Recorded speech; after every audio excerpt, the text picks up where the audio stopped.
Now fucking come over here where it's safe. That's it, mate. Come on.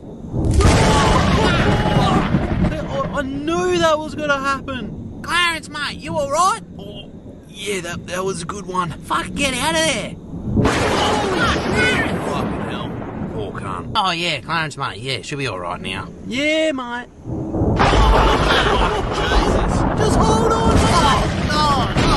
No. Fucking hurly durly. Fucking like that scene of War of the Worlds. Have you seen War of the Worlds? Yeah. And the lightning's just fucking constantly coming down and fucking hitting. The fucking tripods come out and they fucking start killing You're missing everyone. a once-in-a-lifetime sighting here. Major lighting concert. Hey? You're missing the whole thing, cunt. You seen the original War of the Worlds? Yes, mate. Clarence, I'm fucking sorry, mate. What we can do? Holy shit! Oh, God! Just hang in there, mate. It looks like he's still breathing. Look, Clarence, mate, it doesn't matter how many times we get beat down. What matters is that we get the fuck up, and we keep fucking trying. You're right, Donny. Now, who the fuck are you, mate? I'm Clarence Claymore. Who the fuck are you, mate? I'm Clarence Claymore. Say it with your fucking chest. I'm Clarence Claymore. Show me what you got, mate. Take that. Fucking touch me, cunt. Fuck, mate. We got a lot of work to do. I'm scared. The fuck do you got to be scared about, mate? You're invincible. Yeah, but I can still feel pain, though. You're Clarence Claymore. Remember? Clarence Claymore. Just fucking do it. Okay. I'm Clarence Claymore. I'm Clarence Claymore. No! Clarence, I'm getting ascended to heaven. Dorime, interino ad appare dorime, ameno,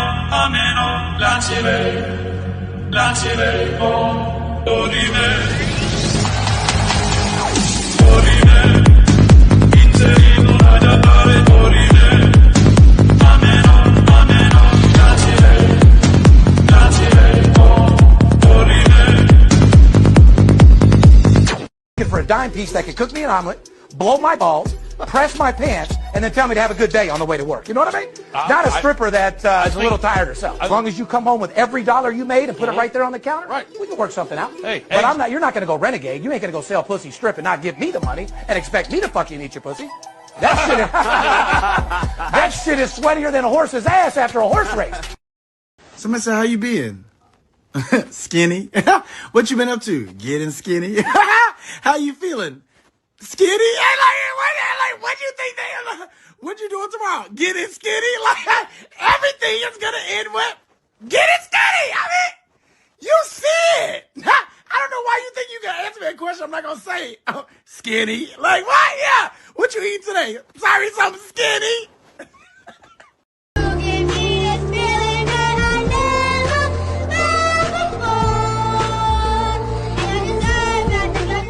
If you can't convince your wife to get breast implants, then you can't close. You can't close if you can't convince your wife to get breast implants, because all women want them. It all sets their ass. You got to be able to convince your wife to get breast implants. And if you can't, then you can't close. Okay, I'm about to start my first stream. How's it going, everybody? Oh, okay, I'm getting swatted. They're coming in my home from top left window. Nice. Oh, they shot my dog. Okay, my childhood dog is dead. Okay, now I'm in prison. I'm rolling with the crew now. Nice. They asked me to hide a blunt object in my asshole. Okay. Alright, I'm moving up in rank. Nice.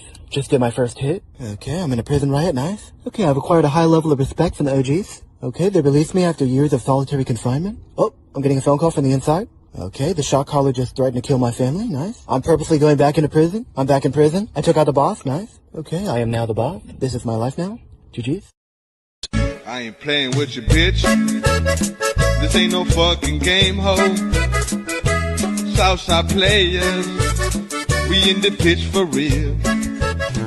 We some Southside cheese. Look who I'm fucking again! I had on ice with them. I watched the ice get them. Now that she sink us. Hey, she had an attitude in the summer, but she being nice again. Grand Regent! Grand Regent, this planet is fucking sick, Grand Regent! Grand Regent, come in, please stay. Please. They have motorcycles here, Grand Regent. Motorcycles. Have you ever tried a cigarette, Grand Regent? Oh my god, Grand Regent, they're so good. I'm up to 3 packs a day. Grand Regent, they have goth daddies and Latinas here, Grand Regent. Please, can we stay? Please, Grand Regent. Grand Regent. Come home, Nolan. Come home, and all will be forgiven. Welcome to the male delusion triangle. You have money, you are strong, or you are emotionally stable. You can only pick two. If you have money and you're strong, you drift on an hourly basis between suicidal and homicidal. If you are strong and you're emotionally stable, you are a brokey. If you are emotionally stable and you have money, you are a weak bitch. You can only pick two. Where am I, you ask? I am not here. I am in the circle that has nothing. I am a weak bitch. I am a brokey, and I am not emotionally stable. I live right here. Pure. I think your fans are gonna love this. No, they are. They are, because they don't get to see me like this all the time. Yeah. DJ Khaled ain't fat no more. You say I told you in the studio, this the no filter count. They think this shit is normal. It's not. It takes a lot of hard work. So I decided, you know what I mean? Okay. No, he ain't hitting the grocery store. They don't believe in us, huh? God did. I recently came to the realization that I don't actually need therapy. I just need a bad bitch. I just need a bad bitch. And the only way to get a bad bitch is with slightly bigger muscles and more money. That's what's been stopping me. The key to happiness this whole time has been vanity and materialism. I've been worrying about things like intimacy, finding like-minded individuals, and meaningful work, when really, I just needed to start taking steroids and doing summer sales. Because that's what other people look for and desire in a partner, is money and slightly bigger muscles. Broski, the market is so red, I thought my MacBook was bleeding. This is the end, cuz. Yesterday I was a millionaire, today I'm a slumdog. This is not a dip, this is a black hole. Imbeciles, they have no idea. This is not a black hole, this is the beginning of a big bang. Why is Broski not panicking with us? Yeah, why is he so unfazed? Have you checked your wallet, cuz? The crypto is down 85%. Allow him, Broski, he's still in denial. Is it down by 85%? Or is it 85% off? Oh shit! No, gang, not the hustler mindset. Not the hustler mindset. Bro said it's not a crash, it's a discount. Circumstances, but you can change your mentality. Remember, brothers, the market sends his toughest battles to his most financially literate soldiers. When the Nasdaq falls, will you give up? Or remember that no amount of setbacks defeat a qualified mind. You see a dip and start to sell, but I remember that sudden emotions lack logic. Down isn't permanent. So I invest more into the S&P because I was born to struggle and persist. Nah, man, them. How does he do this it? guy knows something. Broski, was you in the board meeting with Donald Trump? So tell me, brothers, when the crops go dry, will you sell your land or sow more seeds, knowing that the harvest will always return? He's really got that hustler mindset. Bro's got that JP Morgan mentality. That's that quarter-zip discipline, cuz. Yeah, gang. Yeah, a few individuals that make it out, cuz. This guy's one of them. I knew a motherfucker who was so ass at trading that this nigga became good at trading from literally doing the opposite of what the fuck he was gonna do, gang. That's how shitty that nigga was at trading. That every decision that nigga made, the stock literally did the opposite every single time. And so what this nigga started to do was literally, instead of him going with his first thought, he would do the opposite of what his first thought was, and that nigga would hit every time, gang. That's how that nigga became profitable, bro. I swear to God, bro. Think about it, gang. So that nigga literally became profitable from sucking ass at trading. Bro, I swear to God, bro, I'm not trolling, gang. I'm dead ass, bro. That nigga just had the worst luck in the market, bro. So what he started to do was, if his first thought was calls, that nigga would play a put and hit on that bitch, bro. That nigga ran it up off that shit, bro. I swear to God, to this day. To this day, bro, that nigga is a beast at trading from sucking ass, bro. Hey! Nobody knows about that fucking degenerate life when you're fucking down 40,000 and you battle the fuck back. You say, you know what? You know what? I'm a fucking strong, independent man. And you're not gonna tell me I should go to bed. I'm gonna battle the fuck back. And I'm gonna fucking get my money back. And guess what? I got my motherfucking money back. That's right. But when you go all in on something, I would say that does take conviction. Now, your conviction might be How many coming from chairs are you first sitting on principles. right now? One. Are you all in on the chair? The point really is you put on one pair of glasses, you've got one pair of AirPods right now. You're looking at me through one screen. You're using one microphone. That's a one microphone. Like, you trust it? Is that conviction? Seems kind of scary. Why don't you diversify? Why don't you use 10 microphones? The point really is, things in your life, do you drive in 10 cars at the same time or one car at one time? Do you drive down one street? Aren't you afraid that you're driving down one street? Do you take a different way? You know?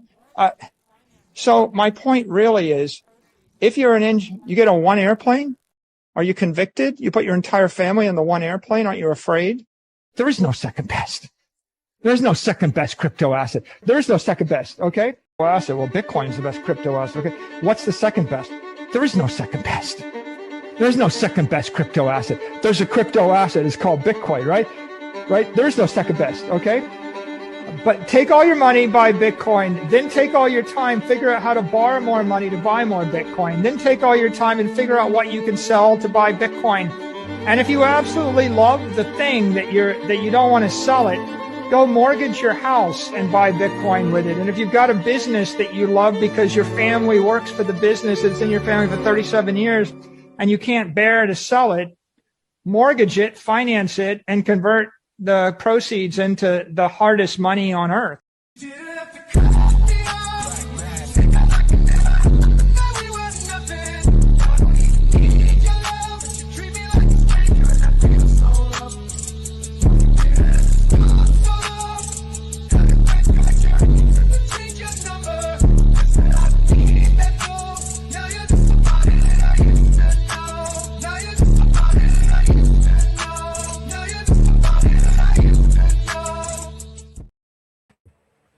And we are live, ladies and gentlemen, boys and girls. Welcome to Moongang 221. The U.S. government's trying to push us into a cycle low. But will it? It's 60-day cycle low. Shout out Bob Lucas on that. What do you call it? Not talking about the 4-year cycle low, although it is a candidate. Pretty much every, I would say, 60-day cycle low that we have from here on out for the rest of the year will give us a shot at a 4-year cycle low. The end of June would have been the earliest one. I don't think that is the low. I think we do go lower. If Bitcoin would have been able to get above 67K this week, that's what would have been necessary for the bulls to make sure that we hold up. That didn't happen. We're back down here at 62 or so. If we break below 61, you better believe we're going to go back to 57. Yeah. And that could coincide with Clarity Act stuff. I mean, that'd be interesting, right? Because once you have a trend for Bitcoin's price, up or down, whatever triggered the domino effect doesn't always matter. But in terms of good news come in while you're already in a downtrend, what Clarity Act could do in that stage, pretty much at the end of July, second half of July into the first week of August, could soften how far down we go. And we've already actually, each time we've gone below 60K, it doesn't last very long. So we might hold, we might only hit 57, right, on the low. We might hit 55. We might hit 52. I don't think we're going to get into the 40s within July or August. It's possible, but I don't think it will happen. But if we're going to hit the high 40s or something like that, it's going to be October. For the Q3 course, we basically timed this for two reasons, right? One, we knew that the 60-day cycle low most likely would be in by the end of the first week of August. So that's why we have webinars starting on August 1st. We also knew that the second half of July was probably going to be red. That's where it looks like it's going. There's no guarantee that it does, but of course it looks like it's going in that direction. So that's where we're doing the enrollment period, which is open now. We got a good group of people jumping in. We had some calls with people last night. It was a good time. We'll talk about that more later. But we want to kind of guide you guys into this low, or at least by the time we get off of YouTube and Rumble, we have guided you guys towards what's going to happen. Then we jump in with everybody in the course. And we're like, boom, baby. Okay, we got the real ones in the Crypto Mindset course. Not only are we buying that dip, we're trading the fuck out of it as well. And so we got the long-term DCA bags. We got the, hey, this coin looks primed, and, whether you like Zionist Zcash or not, it doesn't matter. You just want to make some money. So make the trade, right? You haven't heard Netanyahu's trying to look smacks with clavicular, bro.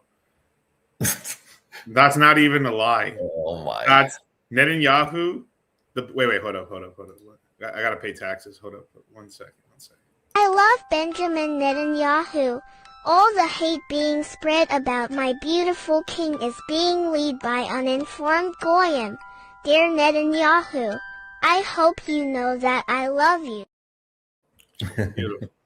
So basically, like, if we believe the stories, clavicular is in Israel, and he got himself a girlfriend, and then come to find out his girlfriend was the chick that was behind, I think, the main Twitter account for the fucking IDF or whatever the fuck.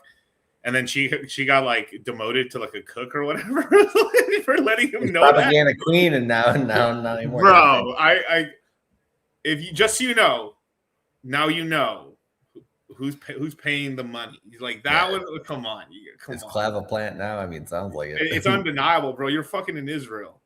Yeah, your girlfriend's. When's he gonna kiss the wall? That's what I want to know. He hasn't done it yet, but he's like, he was getting mad at them. He's like, you guys are fucking up and shit. He's like, he basically was trying to set up a workout stream with Netanyahu in the gym and shit, and like looks Maxim, and oh my god, bro. And they were like, this is like a real thing. They're trying to set up, dude. I cannot make it. I don't know what timeline we're on. They turned CERN. That apparently is the timeline that the roulette wheel stopped on. That shit's funny. Yeah, I mean, the other part of the timeline that'll be interesting this year is, do we get the low in October where everybody expects it for Bitcoin? I think if we're going to get a precise 4-year cycle low, it would be between October 6th and October 20th. Right. And midterms are right after that. So I think that's at latest we bottom right after midterms. So there's a very, very high likely chance as well. So I'm kind of bookending the two reasons why we time the course where we're timing it, right? Because one, for this quarter's best low and trade off that low. But then two, we will be supporting you guys into October for the Q3 course. Some people were asking when is the Q4 course? We don't know yet, but we have to see where the market is when we get there. But it could be the, middle to end of December, right? And then we finish webinars in early January. We might have the main 4-year cycle low. I would say if I was going to give a percentage on it, I'd say there's a 70% chance, maybe even 80% chance that we have the 4-year cycle low during the Q3 period. So I don't know. It's like this time around, we are not doing the merger between a 3 and 4, to kind of straddle that bridge like we did in 2022. We're not doing that this year, but I would say if you're good, if you're like, damn, I really want to get into just the 4-year cycle low, like this course will give you a really good shot at it. And then also, like, we're coaching you into the entire time into that low. You know what I mean? Like, we're coaching you into a local low. We make some money off a pump. Cool. We take some profits. Great. We crash out. The crash out course is going to have, oh my God, some of the most juicy fucking alpha if we get the 4-year cycle low in October, my friends. Like, that's going to be some fun times. Robinhood finding its first major lows, and then, like, bros. We have to give the flowers in the mornings next year, Yeah. We have to give the flowers a little bit. Did we not call it? Did we not call it on the last stream? Like, yeah. We were like, it was. This has been so every time a market that doesn't have the ability to short or long and they add it, the top's in essentially. The first place we ever saw this, was 9 years ago in 2017 when. Dude, 9 fucking years ago now. All that makes me fun. Oh my God, bro! It was 9 years, right? It's a long time. But what, Charlie? Do you remember if it was in October, November? But basically, the government, the Treasury, essentially allowed products to short BTC and long BTC. Yeah, that was in December. It was December. It was either just at the top or just at. It must have, because it was like we hit the top on around the 17th of December. It couldn't have been much later than that, right? Yeah. So it must have been just before. I think. It pretty much coincided with it. Yeah, there's a lot of people that basically argued that it made the top. It allowed the people to short Bitcoin, which, yeah, I mean, you can make that argument, but like it also coincided with Bitcoin's 4-year cycle. So, gotcha. But and this has happened to a couple other markets as well over the years, but. I basically said that, it's very likely that either it's here or a 2x essentially to where like Black Bull topped out at, which is like a 400 to 500 million market cap. And it would only reach $1 billion market cap if Vlad was like consistently shilling and pumping it. And he really hasn't tweeted much about it other than the initial like follow and a tweet here and there. Essentially, that's about it. So, yeah, every other influencer is going to try to claim the same thing. So. What can we say? But we have like a 2 to 3 hour video on it. So go have fun. Yeah. Well, this would be interesting with Ansem, right? Because what he said earlier, 4-year cycle low is in. We're not going down anymore. We're going up from here. But he launched his coin, right? I'm like, bro, if that actually ends up happening because Clarity Act passes and like we stop the war with Iran or something or whatever, right? Okay, I'll hand it to him, but. Man, the likelihood of him being incorrect is probably pretty high. So like, it's just gonna be one of those things where it's just like, oh yeah, man knows how to shill his shit. That's for sure. That's Definitely. I'm like, bro, like you have no shame. Like, I mean, the bear market honey dicks all sometimes. I mean, it's like it's true. At some point, it's possible the 4-year cycle is done, and we probably like I don't want to get too ahead of myself, but this is something that I've been working on for a while now. I usually I think people know my cycles theory by now, right? Yeah. But I've had an addition to it, which is kind of the 2-year part of it. And in the future, I believe like we're going to end up it's going to start looking like shortened cycles essentially. So very short bear markets if we head towards that way. But yeah, if Bitcoin becomes like the S&P 500, right, basically, and people are investing in it in that way, yeah, I could easily see that happening. I'd love that, to be honest. No bear market sounds great, but this is a bear market. I could be outside without a sweater. This is incredible. Yeah, dude, yeah, exactly right. Like, no, what do you call it? It'd be interesting to see if people did invest in Bitcoin like the S&P. But I mean, I'm trying to think like.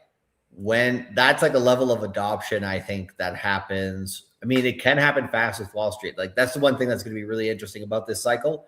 I think coming up for crypto is just like, all right, Wall Street are the ones getting in right now.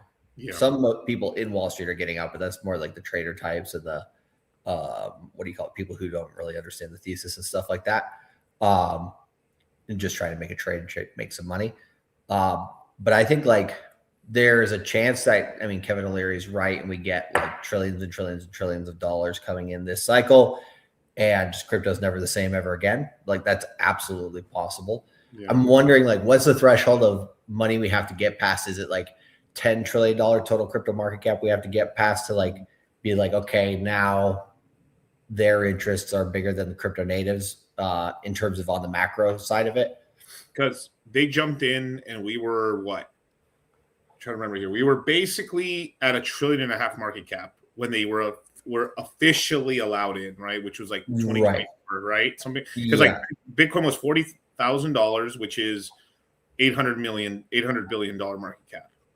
Roughly. If Bitcoin was going to go to 100K with or without Wall Street. Correct, right? And actually, I could easily make the argument that we actually would have gone higher without Wall Street, because basically the Bitcoin OGs had to, they sold their bags, and usually when they sell their bags every cycle, they sell it into some Ethereum. Then Ethereum pumps, and they sell it into some small cap alts. Those all pump, and they're basically able to get out of Bitcoin through the altcoins and then back into USDC and just make a fucking bank at the end of each cycle, right? And then buy more Bitcoin at the bottom of the next lows. Like that was a great loop.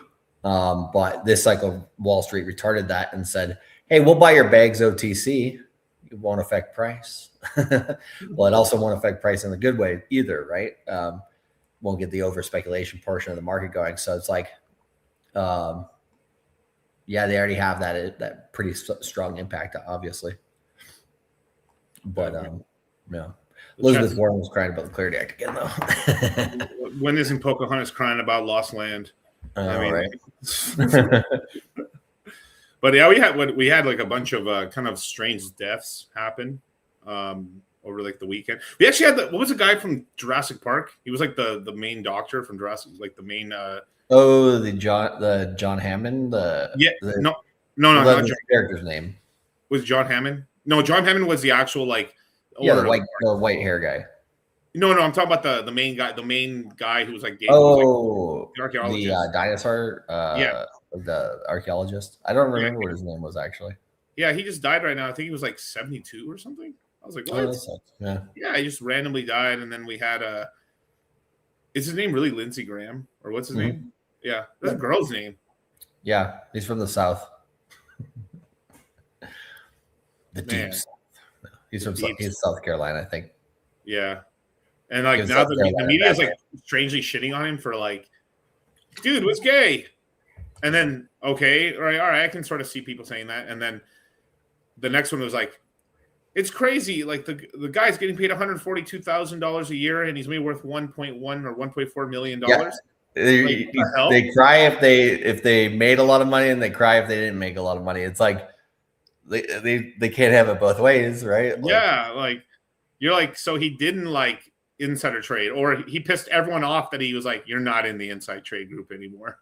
You're not in the meme coin alpha group anymore. You can still be in the Citadel, but you ain't a part of the 5-year Citadel anymore because you pissed us off. Or Israel gave all his bags to his wife through slush funds in China. That's why no. Sorry, that was Mitch McConnell's wife.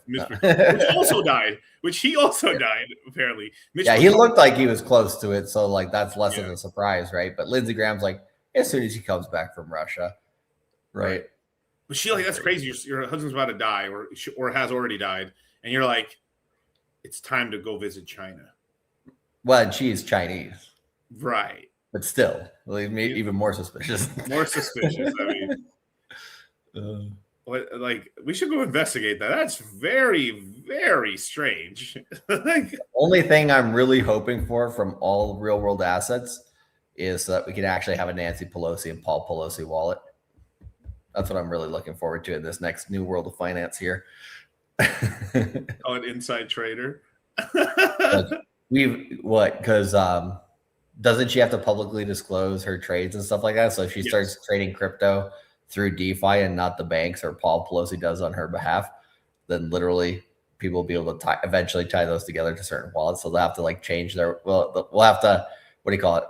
Nancy and Paul Pelosi will have to like pay for consultations with CC and DCC in order to, what do you call it? Make different wallets every quarter. No. Oh my God, bro. It's terrible. It'll be like, okay, how much are you going to give us? It's got to be a percentage. Buy land in this part of Minnesota. Don't ask why. Like, what do you mean? Oh, fucking hilarious and shit. Nancy's crypto wallet would be WeFund. That's funny. But yeah, the boomers are dying. I mean, this is kind of what happens. I mean, for me, you know, this is not my first time saying this on the show, but like, I personally find it always weird when people die in their 70s. I find dying in your 70s is a very strange. I know it's already old already. Yeah, anytime after, well, it depends also male or female, right? But anytime after 65, basically, it's what you could basically come down and get sick with anything. It's kind of like, you know how like, you know, any age you can basically walk across the street, get hit by a bus, right? That's true. But once you're past 65, it's like your body's so much more like slower, feeble in some senses, right? In order to, you know, you just come down with something, right? You could just be bad luck. It's kind of like you get hit by the bus, but like in the medical sense, right? You just got unlucky, right? It's like spin that roulette wheel, but some of it's, you know, years of, you know, how people treat their body and stuff like that. Of course, too, there's a mixture thereof. I treat my body like a fucking workhorse, but I don't know. In my brain, like 120, 150 is where I'm going. You know, 120, 150, somewhere in there, respectively. Well, we just got to get Peter Thiel's connection to drink the blood of, you know, innocence, though. Blood of innocence. Isn't that the conspiracy theory, right? The adrenochrome. No, the adrenochrome is completely 100% now confirmed, bro. That you can even buy it now. That's crazy, bro. Like, that's real. Actually, all of it's confirmed. The adrenochrome's real. Injecting your son's younger blood into your body makes you younger. Also confirmed. Yeah. What Brian? What was his name? Brian Johnson or something like? Yeah, that guy. He did that, right? And he literally has he now has a new stomach disease that's incurable because he ate such a soy boy diet that he gave himself cancer effectively, or like some kind of like autoimmune disease in his stomach. That sucks. From basically eating vegan, effectively. Like he was like low on ferritin, and because he's low on ferritin, I made him low on iron. Like weird vitamin A, like high vitamin A, which is like, but high vitamin, like there's a lot of like data out there that having a high vitamin A diet is actually not very good for you. But like, here's a weird thing is like you can eat, if you eat natural carrots, like Bugs Bunny, right? Carrots lowers your estrogen as a man. It's actually very good for you. But like if you eat carrots every single day, you also can get you have a high vitamin A, and then on top of that, you start turning orange, which is kind of crazy, which is like a real thing. But like you got a very strange diet. Like it's crazy. It's like there's just such a like, I don't know, a pussy shit on the left about like hurting animals that like they somehow like turn a blind eye to fish and chicken. But like beef is like red meat is like the line. Hey! Don't ask the rationale, Miguel. Don't ask the rationale. But it's crazy to me because it's like, all right, it is crazy. It's fucking insane. Like there's humane ways to get it and shit, and like even if you weren't, okay, you could. I mean, it's just crazy. Like red, literally, like almost every vitamin and mineral that you need is in red meat. Almost all of it, other than like, I think you can get the rest of it from like peas and carrots. I'm not even joking around. That's how crazy. Like you can almost get and you need some vitamin C. You need vitamin C, a little bit of. You don't need zero vitamin A, but some vitamin A, right? And effectively, you get everything you need from like red meat. But like this whole thing too of being like only carnivore is also retarded. Like it's just like we want to go to an extreme. Like we went from zero carb, like we went from the 80s of no fat. Fat will make you fat to like protein's cancerous to like no carb, and then we went carnivore, and then even carnivore went so crazy to go organ meats only. These are the nature superfood, and we got the Liver King, who was doing like $7,000 worth of fucking growth hormone a month, getting totally ripped off. Like, see what I mean? It's just it's fucking insanity. Also, if you don't eat enough red meat or meat enough, your creatine levels are like so dangerously low that your brain stops operating correctly because you don't produce enough ATP for your brain to work properly, and then too, like their diets are all messed up, that they're not getting enough, essentially sugar in their brain for it to work properly, and then they're not eating enough meat, so you're not converting like the fat and the protein into an energy source and stuff. It's crazy. It's craziness. Absolutely crazy. That's why the Jeets never can pull off all the trades, right? Because they don't eat beef. I mean, it's one of the reasons they're a little shorter too. But like higher, like the thing is like we've kind of figured out how to make people tall, but we don't have it exact because like it's a high milk diet, but like it's a combination of a lot of things basically. You can tell how rich a country is by the length of women's and men's legs, apparently, from adolescence. Because like it's like because their diet, depending on their diet, like if kids have longer legs, that means they're actually in a much better fed society. So it shows kind of the wealth level of a nation overall and stuff. That's kind of something people track. But with rickets, that's what I hear. Yeah, you need like in your teenage years, you're supposed to like let your kids like sleep in. They'll be taller. But there's a genetic limit, right? But like basically, the more they sleep, the more they essentially get an IGF-1 pulse from their growth hormone that it excretes and stuff when they're sleeping and stuff. Like that's one of the reasons. 2, the longer they sleep, they're not eating, so they're not getting fat. And then I wish, damn man, having the metabolism of when you were a teenager, that shit was great. Charlie. That shit was great. It was insane. You could do anything. Isn't it crazy? Like you literally that's the best part about it. Like just eat anything. You had to eat so much to really get fat, and I did. But like but if you were when it was crazy when I was active, like when I was doing karate or doing some sports, I couldn't get fat. It was, once you're active, for sure. It was impossible, basically. Yeah, vegan bodybuilders are hella funny because then they inject them. You know, one of the copes vegan bodybuilders have is that depending where they source their testosterone from yams. So you can make testosterone from sweet potato. I'm not even joking around. And that's one of their copes. They're saying, no, we're deriving our testosterone from sweet potatoes. So like it's still vegan. The amount of like fucking you to get to that level of rationale to do that to yourself is like wild to me. I'm just like way too, lost in the sauce for those guys. My God. Yeah, it's just crazy. I mean, but that's humans. That's humans about everything. Like that's the dummies out there. That's for damn sure. But that's the dummies. That's the dummies who fall from it. And like the other side is like we do YouTube, we do marketing and stuff. I also think about it as like the evilness of the marketing too, because somebody's like, I know this is bullshit, but I'm gonna make money off of this. Like how? Like it's fried crazy. Cricket tacos.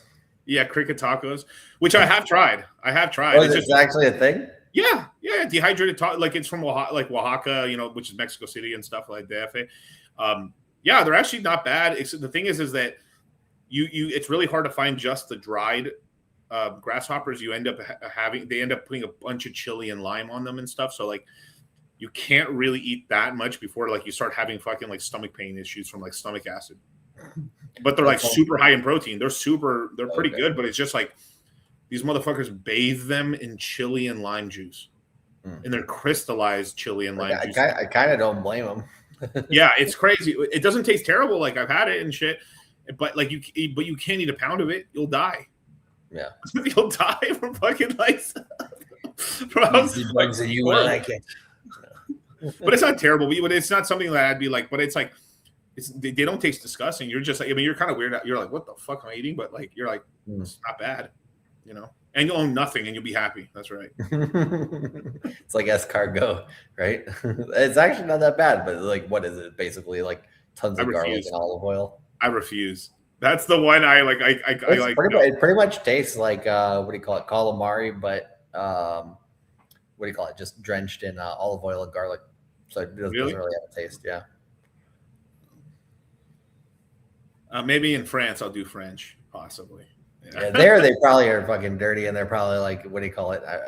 They're probably like, okay, we'll cook it in lighter olive oil so we can taste the snail more. I'm like, no. You're making it sound like I should eat escargot in Italy. It's like what you're making it sound like.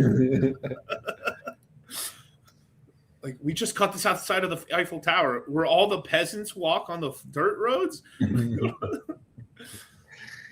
But I heard they still throw their poop out the windows there. The chamber pots. Oh no, man. Yeah. Oh man. But we digress. What's the one thing the European mind can't comprehend when we're looking at it from America's point of view? AC. Oh yeah, that was the most recent one, right? Yeah, and the Chinese are trolling them by installing AC units for their pig pens. Yeah, I saw. There's all sorts of I got to give it up to the Chinese. That was wow, man, that's incredible.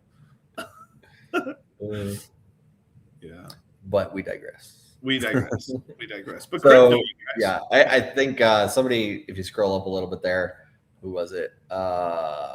Renaissance 007. Yeah. He asked that same question. We answered this one at the beginning, but you want to take it on this time? Yeah, sure. What's up, 007? You know, I'm not gonna lie to you. I literally had a whole 007 GoldenEye like sound effect meme thing right here, but I haven't uploaded it to my thing. It was like dun dun dun dun dun dun. Oh, nice. Yeah. But hey, CC, some of us want to hold out till quarter 4. Do you see some decent moves in quarter 3? Yes. Like in absolute terms, yes. Seasons are here now, right? Yeah. Even during a 1-month downturn, there will be another season, whether it's an AI coin season, it's a privacy coin season. We either have another like Robinhood / Solana / base season. They're all happening. It's all happening. And it's going to continue into quarter 4, obviously.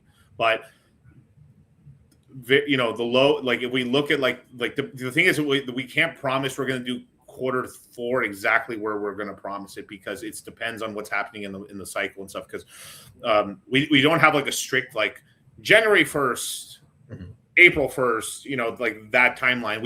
It always kind of it's very fluent. It shifts with what's happening in the market. Yeah. Like honestly, like the last quarter, like quarter 2, we probably should have launched it in January. Yeah, January, maybe early February, and if we did, we would have caught the exact low, but my God, people would have been like, "Are you really sure we're going to come out of this dip?" And it wasn't the best trading opportunity. The best trading opportunity was right after all of the accumulation and going into March, and so yeah. But what do you call it? I mean, there's a very good chance that we do the Q4 course in December, and if that happens, we're probably not doing it in October, so. What do you call it? The Q3 course will have a good shot at, I would say, like I said earlier in the stream, like a 70-80% chance the 4-year cycle lows happen during the Q3 course. So, it's not promised like we're going to just go in October or November. If we launch, it's probably in December and stuff, but that's just like, we can't like. Yeah. And maybe it's right after midterms in November, but still, what do you call it? Most likely the 4-year cycle low is more likely to happen in October than there. So, but we'll see how it goes. But last night, what do you call it? Some people in the chats were like, "Did CC and DCC rug us?" Right? And so I did a chat with the Q2 guys, because we're still supporting them going into the beginning of this quarter until we get into webinars for the Q2 course. So we're kind of having like the mixture here this month of, we have the YouTube and Rumble audience for free. We have the Q2 and Q3 guys that we're supporting. But then as the month gets later in July, right, then we just basically all start supporting the Q3 guys in the new course. And then also we're always supporting the Citadel. That's always the case there. Yeah, and then by the time we get into August, boom, we're only in the Q3 course. But the guys last night, it was funny. We were talking about different things. I was just asking them like, okay, what was your experience like in Q2? What did you learn the most? What did you want to learn more? Like, how did it go and stuff like that? And this one guy, I'll have to pull up his information. I won't say his name or anything, but he was in, he's been in every single course the last 1 year. Pretty much the spring of, I think, Q2 of 25, and then Q3, 4 of 25, and then Q2 this year, and the Citadel during that time. And one of the questions he asked, he was like, is it normal to only make money in a bear market? Like, am I supposed to be losing money right now? And I was like, told me that I fucking couldn't stop laughing. That shit was so funny. Like, I can literally read out exactly what he said, but like, I'll have to find it here. But it was the funniest shit ever. I was like, bro, yeah, if you're with the Moongang, yeah, it's normal to make money in a bear market, right? But if you're out on the streets out there by yourself, it's a cold world out there, and man, they're gonna take advantage of you. It's a cold world, you guys, man. Yeah, I mean, in crypto, we got Ansem trying to call 4-year cycle lows early just for his meme coin. It's a cold world. But let me pull up actually that exchange, because there's a few other really interesting things that, asking different questions to the Q2 guys, finding out, how everything went for them was pretty interesting, because a lot of guys made really, really good money on the trades. We will have the this is the crazy thing about, every quarter now we're going to have the Cultivate Crypto Algo dashboard available for everyone. And we're going to choose 3 of our, the top 50 coins that we think have the best trade opportunities. I will feature those there so you guys can follow along with the buy sells the entire quarter for sure. But let me scroll back here. I got to find this shit.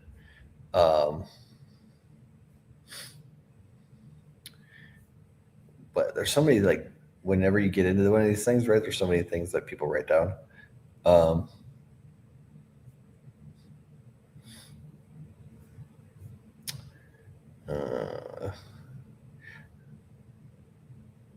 it. Where was that? I'll find it in a bit and then I'll let you know. But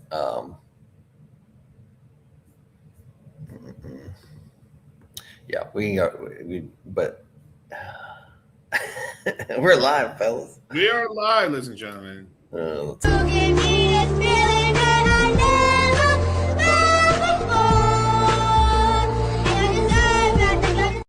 Hey, just in case nobody told you today, you're fat and you're ugly and you're also stupid. Just a little heads up for everybody. The chat was killing me right now earlier. So again, there's so much steroid talk in the fucking chat right now. I was like, what the fuck? The only thing I saw that made me laugh really hard was like, T-ball's wonderful, bro. I've heard nothing but terrible things about T-ball. I don't know, man. I mean, hey, that's your poison. Go for it, I guess. But I was like, man. Yeah, the other thing that the chat mentioned last night that I forgot about was what do you call it? Zcash is kind of breaking out again. So very nice. Looking nice. I mean, there's always money to be made there. So shout out to Bjorn, brother. Mm-hmm. Yeah. Exangelon's pretty good. Yes, it all starts with tests. That's right.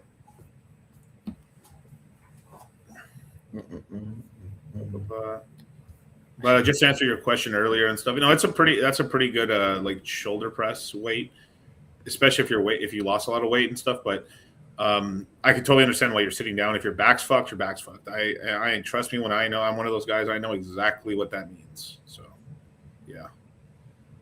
How do we get through the bear market, roids? Yeah, just about. You have to follow the DCC fat index. The skinnier Miguel gets, the closer we are to the bottom. The fatter I get, the more the top's in. So there you go. When I hit 301, I should have known, bro. I should have known. Shit.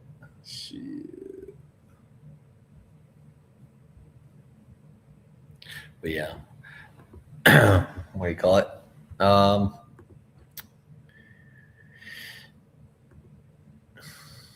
mean, what are you thinking about this month for crypto in terms of price action? Do you see like us going down, or what are you thinking? Well, if I think in the next week, I think insiders are going to know more or less that it's going to get. I think the Clarity Act's going to get kicked down the road or kicked down. They're going to kick the can down the road a little bit. I mean, they've been kicking it down the road for like 6 goddamn months. It's crazy. It's crazy. So at that point, then I think that'll take us down pretty much, or like they'll start selling early on it. Sure, it can be a bit of a nothing burger, but regardless or not, it just there's no clarity on the Clarity Act for another 6 months or something. That's ridiculous. Yeah, So then, well, yeah, at that point, right, the CFTC is going to write the rules themselves. And but then the market wants to know, like, okay, at what point, like, what's the time frame on that? And then there's a big question mark because how long does it take them to draft something up? Because for sure, if they threatened that, they're probably halfway done already drafting something up already, or they have some idea. They've been internally, because it's kind of crazy when you really think about it. The government is a bunch of organized gangs that all hate each other that work with each other. Yeah. Like the CIA doesn't fuck with the FBI, and the NSA hates them all, and they all hate them, and everyone hates the TSA, and that's the crazy thing is that like all these organizations in the government, they're all scheming. They're sure they're for America and we're all on the same team, but this is something that even like I found this really funny. Like I've always enjoyed history, and I listened to a bunch of history podcasts and a lot of history books. And this was even true with the Japanese military. Like during World War II, the Japanese Navy hated the Japanese Army. They were very, very much against each other, but still had to work with each other, but begrudgingly, to a point where like these guys are gonna make us late to the battle. These guys are fucking us over. And then like they were essentially trying their best not to call on each other for help at any point in time if they could help it. Insane. Yeah. There's that one Japanese soldier who ended up living in hiding in, what was it, the Philippines or some islands basically. Oh yeah. And they found him in like the 70s, and what do you call it, or something like that. I can't, or like 20, 30 years later, right? It was the 70s, 100%. Yeah. He wasn't convinced that the war was over. They had to like go and like send his general in there or whatever to tell him the war's over and all that stuff. Then he comes back. His wife takes him. Was like, "Oh, I've been waiting 23 years or 30 years to see you," and all that stuff. But she got fat. He dumps her out within a month. Gets a new wife. Oh man, I'm just like, if you can't convince your wife to get breast implants, then you can't close. You can't close if you can't convince your wife to get breast implants, because all women want them. It all sets their ass. You got to be able to convince your wife to get breast implants. And if you can't, then you can't close. But that was one of the better, more funny, hilarious stories of World War II. But yeah, didn't he like write a book or something that says like the Japanese society is soft or something? He did some. He did a lot of literature. Yeah. I mean, he lived in the jungle for 25 years. I'm sure everybody's soft. Absolutely, in those standards, yeah, absolutely. It's crazy. Like I think I saw something recently. There's only like 30,000 people alive from World War II total. Oh, okay. I mean, that's not. I mean, what? Yeah, because if you fought in World War II, I mean, like most of those guys are in their 90s, 100, right? Yeah, like this. So, not 10 years ago. So, yeah, 10 years ago there was 300,000. Now there's only 30,000, and they're pretty much all dead in the next 10 years.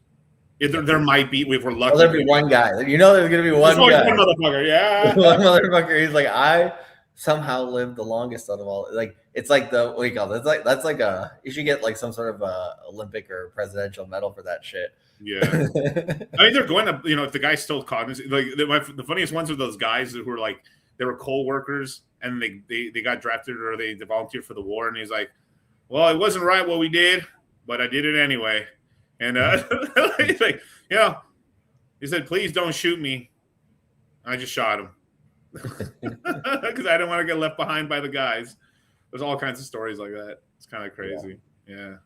World War II is interesting. Like, what do you call it? The History Channel went from back in like the early 2000s. It was just all World War II, all day, every day, type of videos and everything. And then in the 2010s, they started pivoting all to UFOs and fucking like ancient aliens and shit. Yeah. Who was that dude with crazy hair? It was like Ancient Aliens or something. Yeah, that guy still fucking has a job, bro. I'm like, at first, when I thought they were joking with that guy who was like on air, I'm like, oh no, this guy actually has a legit job. And he still is fucking employed there. I'm like, that's crazy. That guy was like YouTube content before YouTube, or just as YouTube. Maybe like History Channel like started seeing early YouTube content, was like, fuck it, man.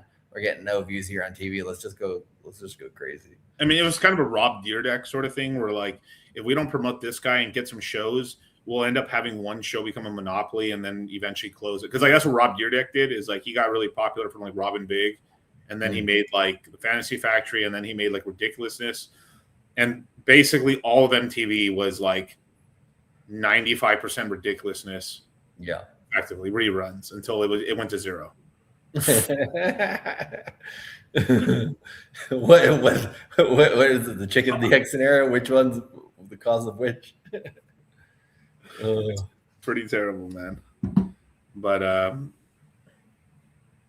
Giorgio, wait, Tosu Kolos is the Ancient Aliens guy. Okay. The funny thing is, all his videos before he did Ancient Aliens, he looked kind of normal. And what he did is he did a blowout on his hair and got a fucking spray tan for some and his face looks like he's high as fuck. Like he's always just looks like there's just some fucking crazy fucking face. Like I'm like, what was his catchphrase? It was like no, I know it was in knowledge, but it was something like I don't even know, but like I just remember seeing the ads for him. I didn't watch it much. But freaking crazy. Once they went Ancient Aliens, I'm like, damn, where am I going to get my old World War II fix now? Yeah, I mean, I weirdly growing up thought they were brainwashing us for some reason. Like, oh yeah, I mean, like, what do you call it? It was the remnants of propaganda because I mean, what the Greatest Generation, right? Basically, I mean, you kind of have to hand it to them. Like, they had the best propaganda before the CIA. I was like, CIA, makes propaganda gay, but like at least for World War II, it's like, okay, they could all go behind, we could all get behind something, right? Like it made sense. Yeah. It was now it's like because Israel wants us to merge our military with their technology, it's like, okay, how is this gonna happen now? And like why? And what's the propaganda gonna be on this? Like, if any, but my God, like what are we doing here, my friends? But Charlie, you don't understand. The real reason we went into Iraq is to essentially uncover the tomb of Gilgamesh, King Gilgamesh. Yeah. Have you seen the videos? They have him like in the thing of he's dead, but like perfectly preserved and shit. He looks like a brown Hulk Hogan.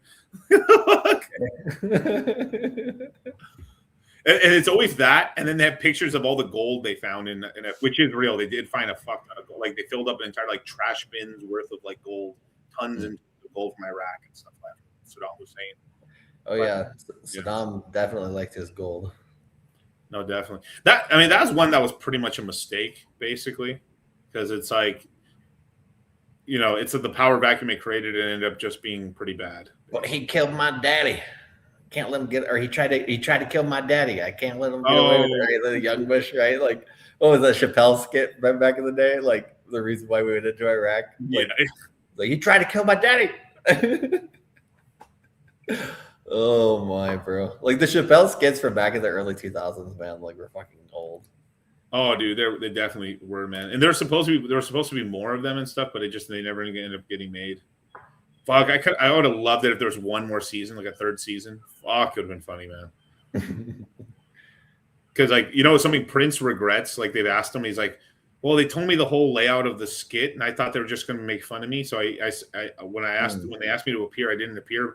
If I knew if they had shown me a video of the skits, I would have 100% been on there. Which would have been fucking hilarious. Oh yeah, my God. But I think that was a lie in a way because because it got so funny and big, and they made them look good. Way of kind of accepting it. Yeah, but the fuck no. I think if they showed it. Prince is like kind of a prima donna, right? So like he's probably like fucking like this is funny, but motherfuckers. I mean, it was kind of crazy. He was like, oh, this metrosexual band, and they're really good at basketball, and they're just cooking these dudes alive. Game blouses, right? Good time. You want to purify your sweat in the Lake Minnetonka or some shit? Like he's just like talking trash to him as they're playing games. Like, go purify yourself in the waters of Lake Minnetonka. Like he like fucking like what do you call it? Throws a basketball in the guy's face or some shit. Like, yeah. Well, I digress. And just talk a little crypto talk. Like what the street's talking about right now in terms of crypto Twitter is that people are trying to figure out what's the next blockchain because like one kind of like low end thing that a lot of people are talking about is that every chain that you think the main meme season is going to be on, it ends up not being that chain. It ends up being a different chain. And like everyone thought that we were going to have meme season on Ethereum, and it went to Solana. So people are like, it's not going to be Solana. So which chain is it going to be? But it could be. It's going to be. I think it's going to be a hybrid. I think it's going to be if we see what's happened so far this bear market, it's going to be very seasonal like 2021. Yeah, like 2021 had entire things. What was it called? Phone. It was like Phantom Harmony. I'm trying to remember the rest of the acronyms. Yeah, what do you call it? It lasted a whole 2 months, I think. A whole 2 months and stuff. But there was another one beforehand with that had Solana. In Yeah, there. yeah, those ones had worked in the past. Yeah. Yeah, so there's just like there's going to be like this whole little like run there. It could be the rule of the triarchy, which could be base Solana and RH ecosystem. Not the one you wish it was. Where's the fuck button? You know the funny thing is that the RH, if Richard Hart ecosystem pumps, it's like sometimes it's not what you want, it's what you get. And it's like some RH ecosystems pump. Like there is kind of a revenge here thing if like RH ecosystem does pump a little bit. It'd be really funny. But it's gonna be interesting. Like I think Sonic will have a pump, Pulse Chain will pump. RH is going to have at least multiple pumps in there. And by pumps, I mean a season. I mean, the L1 token does okay. Not as good as its underlying ecosystem in terms of action. Okay? And there's going to be a Robinhood token that launches. There's going to be a base token that launches. Solana already has their token, but there's going to be like more of like altcoins and meme coins pumping around. And most people, they're degenerate gamblers, and what they're really talking about is they're talking about the meme coins pumping, really. And if let's just say there's actually a really useful coin that really does a lot of numbers, a lot of people are going to speculate and gamble a lot of their money on meme coins within that ecosystem, which then in turn starts a meme coin cycle, which then becomes, people say it's Solana season or RH season or base season or Sonic season. Like we are going to enter the season of seasons, basically. Yeah. And it's going to be multiple one of them, like throughout like at least 2 a year and every year, effectively. With like a very minor one, with minor ones in the middle somewhere. It could be like you get a small one and a huge one, and then a same level later on, or you end up getting like a nothing burger for the first 4 months of the year, and then just bam and bammer, But it kind of like rotating like that, the money that way, basically. But that's what it is. Like yeah, exactly. And one of the reasons. In Q3, we're going to have another we always do a couple TA webinars, but we're going to add some extra ones in there for swing trades, simply because I do think having a dual strategy of being able to have your swing trading bag, right, which we recommend is 20% or less of your portfolio, but you use that to generate, more crypto for the rest of your portfolio over time. I think Renaissance Man said, hey, can you give us any teasers for special webinars in Q3? So yeah, that'll be one of them, right? So one of them will be how to trade the CC algo, how to, spot nice opportunities, how to, take profits consistently. And yeah, I think, having a dual strategy of, hey, I have these cores that I really want to buy and hold and do that long-term. Cool. That will make you money as long as those things do pan out, right? But having that trading bag continuously working for you essentially, and being able to, we saw a really good amount of people in the last crypto mindset course be able to print some good money, and that's why they're getting into the next one too. So we want you guys to have, hey, this is what we're doing short term, but this is what we're doing long term. It's like spinning plates on different time frames, I guess you could say. Because what the ones you're loyal to, the ones you're not, I guess, but even the ones you're loyal to, eventually you got to sell them all. Yeah. And I promise you're going to miss about half of them. You're going to feel like you're late, and you probably are. Yeah. Because you're going to knowing how to not take a trade is really important. Right. But if you're going to jump in, you have to have the mentality like, I got to jump out because this is going to top out. Yeah. You have to remember that like a little bit. And there'll be one ecosystem where like you do it and it keeps going, and you just got it's okay. There's another. Yeah, but you, like you say, right? Have your moon bag. Right. Have the moon bag. If you believe it's still going to go, but you have to take these profits. Like taking these you hit enough, even if you just double or triple your money of that position this time and that time and this time, and you bring it back. When Bitcoin and Ethereum and Solana start moving and double and triple over the next 3 years, it's like, wow, dude, I have like a lot of money now. Whoa, it starts really being like, holy crap, this is actually a lot now. Yep. And that's how you cultivate that crypto, man. Absolutely. And what are some of the things because we've talked about, all the webinars we're doing in the next course and everything. What's one or two of them that you're interested in? And then obviously, I think probably tomorrow we're going to have a couple episodes, but when we do those, we'll have the full schedule available for you guys by that point. But what's just I guess one of the things that we've talked about that you're looking forward to? Well, one, I always update how to do fundamental research. That's one. Like I always update it kind of to what's the taste right now. Like in this last cycle, it was much more feelings based in a way. It was much more based off of sentiment on social media. I would say it's the same amount, except toned down just a tiny bit, and the fundamentals are coming back in a little bit more. So we're starting to have, because we have AI and we do have I would call it kind of like online gambling dexes, and by gambling dexes I really mean the ability to long, short options, actual gambling. You're actually having more decentralized or centralized, decentralized products and services that actually have a business model behind it. The fundamentals are going to start mattering a little bit, because there's actually some fundamentals to be had versus just speculation and can that go viral meme coin fundamentals that we've kind of built up over the years. It's still going to be very, very, very true for this cycle and stuff. That's why I with the RH ecosystem, when it came out of Robinhood, I made money on these meme coins, because I was like, what's actually going to pump? Yeah, I'll jump in the kitty cat token. I'll get some tendies. I'll get some GME. I'll get some Roaring Kitty. I'll get some of this Pepe coin. I'll get some of it, and I made money on it.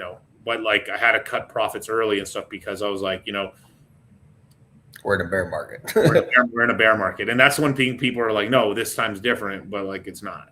It's not. At some point, yeah, it will. It will. There will be a time where I think the bottom's in. Fuck it, let's go. Mm. Yeah, my theory on why Robinhood chose July to really start promoting their shit is because the DTCC is starting real world assets this month, and then in October they're only doing 50 cases this month, and then in October they're ramping it up to all equities. How do we tokenize them? How do we put them on the infrastructure of for the NASDAQ on chain and everything? And so I do think there's a very good chance that Wall Street, a lot of Wall Street insiders know this or are paying attention to that type of thing. And I think we're just going to see Wall Street get more and more aggressive as we get to the end of the year in opening crypto products. I mean, right now, Vanguard is hiring their head of digital assets, who's going to be basically making over the next 1 to 1.5 years every product under the sun he can think of, to get their footprint in crypto. So, I mean, how much money do you think is coming in from them? Whew, it's going to be, it might create a bottom or help to. Definitely. I'm really curious when they hire these people, once they're in their position, I always want to look in their background and shit, just be like, who did they choose, right? Was it the compliance guy from Goldman Sachs? Was it, they poach somebody from a crypto trading firm like Jump Capital or something, or Pantera? Probably not, right? Or kind of where are they going with it? So should be interesting to see. But the guy I think will be probably at the next year's Bitcoin conference, I would guess. Yeah. Fuck, bro. Head of Lehman Brothers. You never know. You never know. That is true, though. Whatever his passing, what direction they're going to, or roughly and stuff. My money would probably be it's going to be an ETF creator, a person that makes a bunch of ETFs or makes a lot of market, or a market maker at some point. That's kind of what my money's at. But I don't know. There could be political things going on with it in terms of inside their own industry. But I don't know. Yeah, just take a guy from BlackRock. Easy as pie right there. Just, hey, come do the same thing over here, bro. Chamos. What? But Renaissance here is do you think NFTs or a shitcoin craze will come back next? Shitcoin craze, $1 million per. I mean, without NFTs, NFTs are going to be dead until just if what do you call it? Gen Alpha, bro. Gen Alpha when they're in their 20s. Yeah, right. Or like GTA actually like integrates. Yeah, right. But like, man, like, yeah, NFTs, or you have to like get a really slow one where like, okay, now all of a sudden, how are they going to tokenize real estate? Okay, we decided to do a version of an NFT, right? But we're going to call it something different. We rebrand it, right? And then it's actually becomes something useful that they can earn yield on or something. Like they find some way to make them useful, right? Probably with real estate. And then once that happens, okay, we might get like some people kind of coming back into the space a little. But like, yeah, it's gonna take a while. It might take multiple. Like 2021 levels, will never. No, it's not. Oh yeah, not like that. That was a once in a lifetime. It had to be something like 15 years from 21. What is that? 2036. Somewhere in there, maybe. Okay, right. maybe. All of a sudden, man, I'm gonna start hawking all these great old NFTs to the next generation, baby. Like these things are awesome, better than Beanie Babies back in the day, my friend. It has to be that long. You basically have to skip a whole generation where they completely forget and people forget, and you go back to it. But it has to be that crazy. But like the only way the NFT thing in my mind where it can pump it would basically be that. Holding the NFT gives you an airdrop, or you essentially get it would have to be converting the most popular NFTs that exist currently or have existed in the past into coins, like Pudgy Penguin did. That is a viable one that could bring some market like purchases. Yeah, exactly. Having like a kind of dual strategy would definitely make sense. That would make sense. But like I was kind of predicting that we would have saw a little bit more of that last cycle, but only Pudgy really did it. This would be probably the cycle if it's going to happen. If they don't, then they just let it go. It's crazy because like Pudgy's done all right. Like you could do that for punks. There's enough people there with the punks, crypto punks as well. Bored Ape Yacht Club. That's about it. I mean, it's possible for ETH Rocks or like maybe Art Doodles or something like that. But man, any like the first or second year NFT stuff from like 2017 just automatically will be something that collector's items basically. Who's that artist that makes like one picture every day forever? Like Beeple? Beeple could pull it off, but I feel like he's too retardedly. He's not lazy, but he's too emotionally stupid with the coin. Yeah, and a lot of his art style is now like, what do you call it? AI can do it. Yeah, and stuff like the thing. I mean, I don't think he's a bad guy. I just think he wouldn't be able to handle it. Basically, like I think people will be like, because if he was like being a good leader about it, like make a coin, cool. I'm launching this coin. You hold any of my arts and stuff. You're gonna get an airdrop, and then he does something with it. And he's promoting. He's talking about it and stuff. And one good thing on him is he's consistent. If he's consistently continues on it, sure. So that one could go viral if the guy could maintain that and like hold supply. But that's asking a lot. He's an artist, man. That's asking a lot. Even some of these guys who've been around forever, like as like coin people, they don't do it right. So it's like, I don't know, There's always a meme cycle. That's correct. There always will be a meme cycle. Absolutely. Yeah, even if Wall Street takes everything away from us, we'll still have our memes. They can never take the memes away from us, Miguel. Real is ready. Is it too late to farm Arrow? No, you can still farm Arrow. You Sonic as well, but not. I just don't want to go too heavy. Like you can go heavier on an Arrow, but like Sonic, like if you want to a little bit, sure. But like the APRs aren't that crazy. It's kind of like it's just if you want to do it, basically. Chainlink. I mean, I don't know. This is more of a question for you, Charlie. Can Chainlink go to 100? Where is it now? 99. No. 99 bottles of that. Where is it? It's $7.88. Where was the last all-time high? I'm guessing here $30. I don't know. Yeah, probably something along that, right? Yeah, Chainlink's gonna struggle to get to that level. I mean, it didn't even hit a new all-time high this cycle. No, all-time high on this was 52.70. So yeah, $100 would be where it would want to go, but will the Chainlink Foundation and Sergey let it get there, or are they going to G'd out consistently like the Ripple guys? I guess they want that consistent money. So yeah, Chainlink. The one thing is it's not going to die. It's not going to die. So at some point, if they can get the Marines back, maybe you can run. But yeah, it's going to be a challenge. I think the last cycle it did hit like 30 bucks. It looks like of this last cycle. So you can probably get there, right? It's like $7-8. So it's not too bad.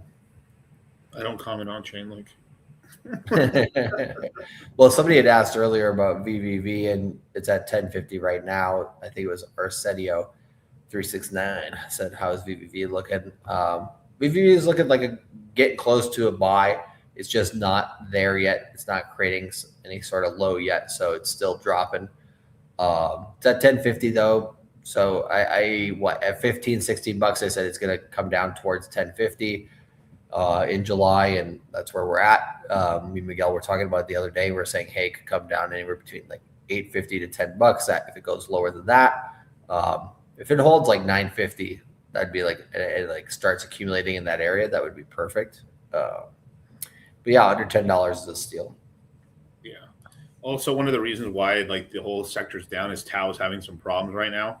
It's another, probably the most dominant AI coin right now, and two of its subnets. Remember, these subnet tokens are tiny. They're not that large, right? But like, I mean, it's happened already. So like, subnet 15 and subnet 102 Tau had their owner wallets compromised today. So about org agents.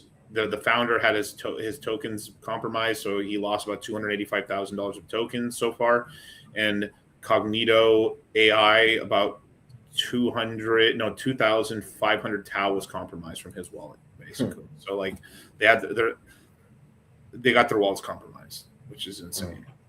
Like, so those are crashing down. So Tau's down like $5 or whatever, $6 or whatever, but it was around $200. So now it's at 195, which is, it's an important level. I mean, the 200 zone is pretty important for a coin. Those psychological round numbers are always very important. But this is something they need to figure out, because they keep having their subnet founders are just retarded. So smart, yet so stupid. You had their top one, where like the guy just wanted to leave and he just rugged his own token and took a bunch of his money, and then I took a bunch of money the Tau Foundation gave him. Like they'd sometimes be drunk at a party and be like, "Dude, your project is like making us look good, man." Here, the guy was like, "Here's like 10,000 Tau, dude, at Christmas parties and shit." He's like, "Oh yeah, multiple Tau Christmas parties," and then the Tau founder would just give me fucking Tau because I'm cool. And then the guy decides, "I don't want to do this anymore. I'm just gonna take the money." Yeah. So like they're having kind of that problem, and then they're like, I mean, how do you get your wallets compromised like that at those levels and stuff? So it's like, I don't know. They must be doing. They do it on purpose to buy cheaper themselves. Like, I mean, it could be. I mean, but is it? I mean, where I wanted to buy during the last course, I wanted to buy Tau at about like 145 and lower. That's where I was going to start my DCA, because I felt like it was going to bottom in the $80 zone for Tau. But it started like getting a lot of media coverage, and it just went up. So it kind of like ruined that for me. But there's kind of this whole thing where like the community on Tau wants you to gamble on these subnets, but like people they forget to remember that the average person doesn't got time for all that, and just wants to hold the main token and make money that way. And they're like, there's like there's this Mexican guy. I don't know, he's Mexican. He's like Latino, who's like kind of really big. He's kind of like all into like those subnets and stuff, where he's kind of crying about it a little bit. And I go like, Alexander Lorenzo or no, it's a different guy actually. He could be a half Asian, but like I think his name is Jesus Martinez. But with that name, yeah, that kid has some decent stuff every once in a while. Yeah. But like he's doing a lot of crying on the whole Tau thing and stuff. Like, well, it's like, dog, people buy one thing and make money on it. Like, people's bandwidth is retarded. Yes, absolutely. I like to be a degen and go into like the ecosystem and shit. Sure, but like it's usually like if it's really degenerate, I'm like 50% the L1, 50% ecosystem, and that's me, a fucking guy who does this for a living, who has like all the free time in the world to get into that shit, right? Yeah. Like. The average person just wants to hold like, all right, I gotta buy Arrow. All right, thanks. Yeah. That's it. Right, Sonic, yes or no? All right, cool. And keeps it moving. Not dead. Yes, sorry. keep All right, keep cool. keep it moving. My girlfriend loves me, right? Sure. No, sorry. No. Spoke with her last night. No.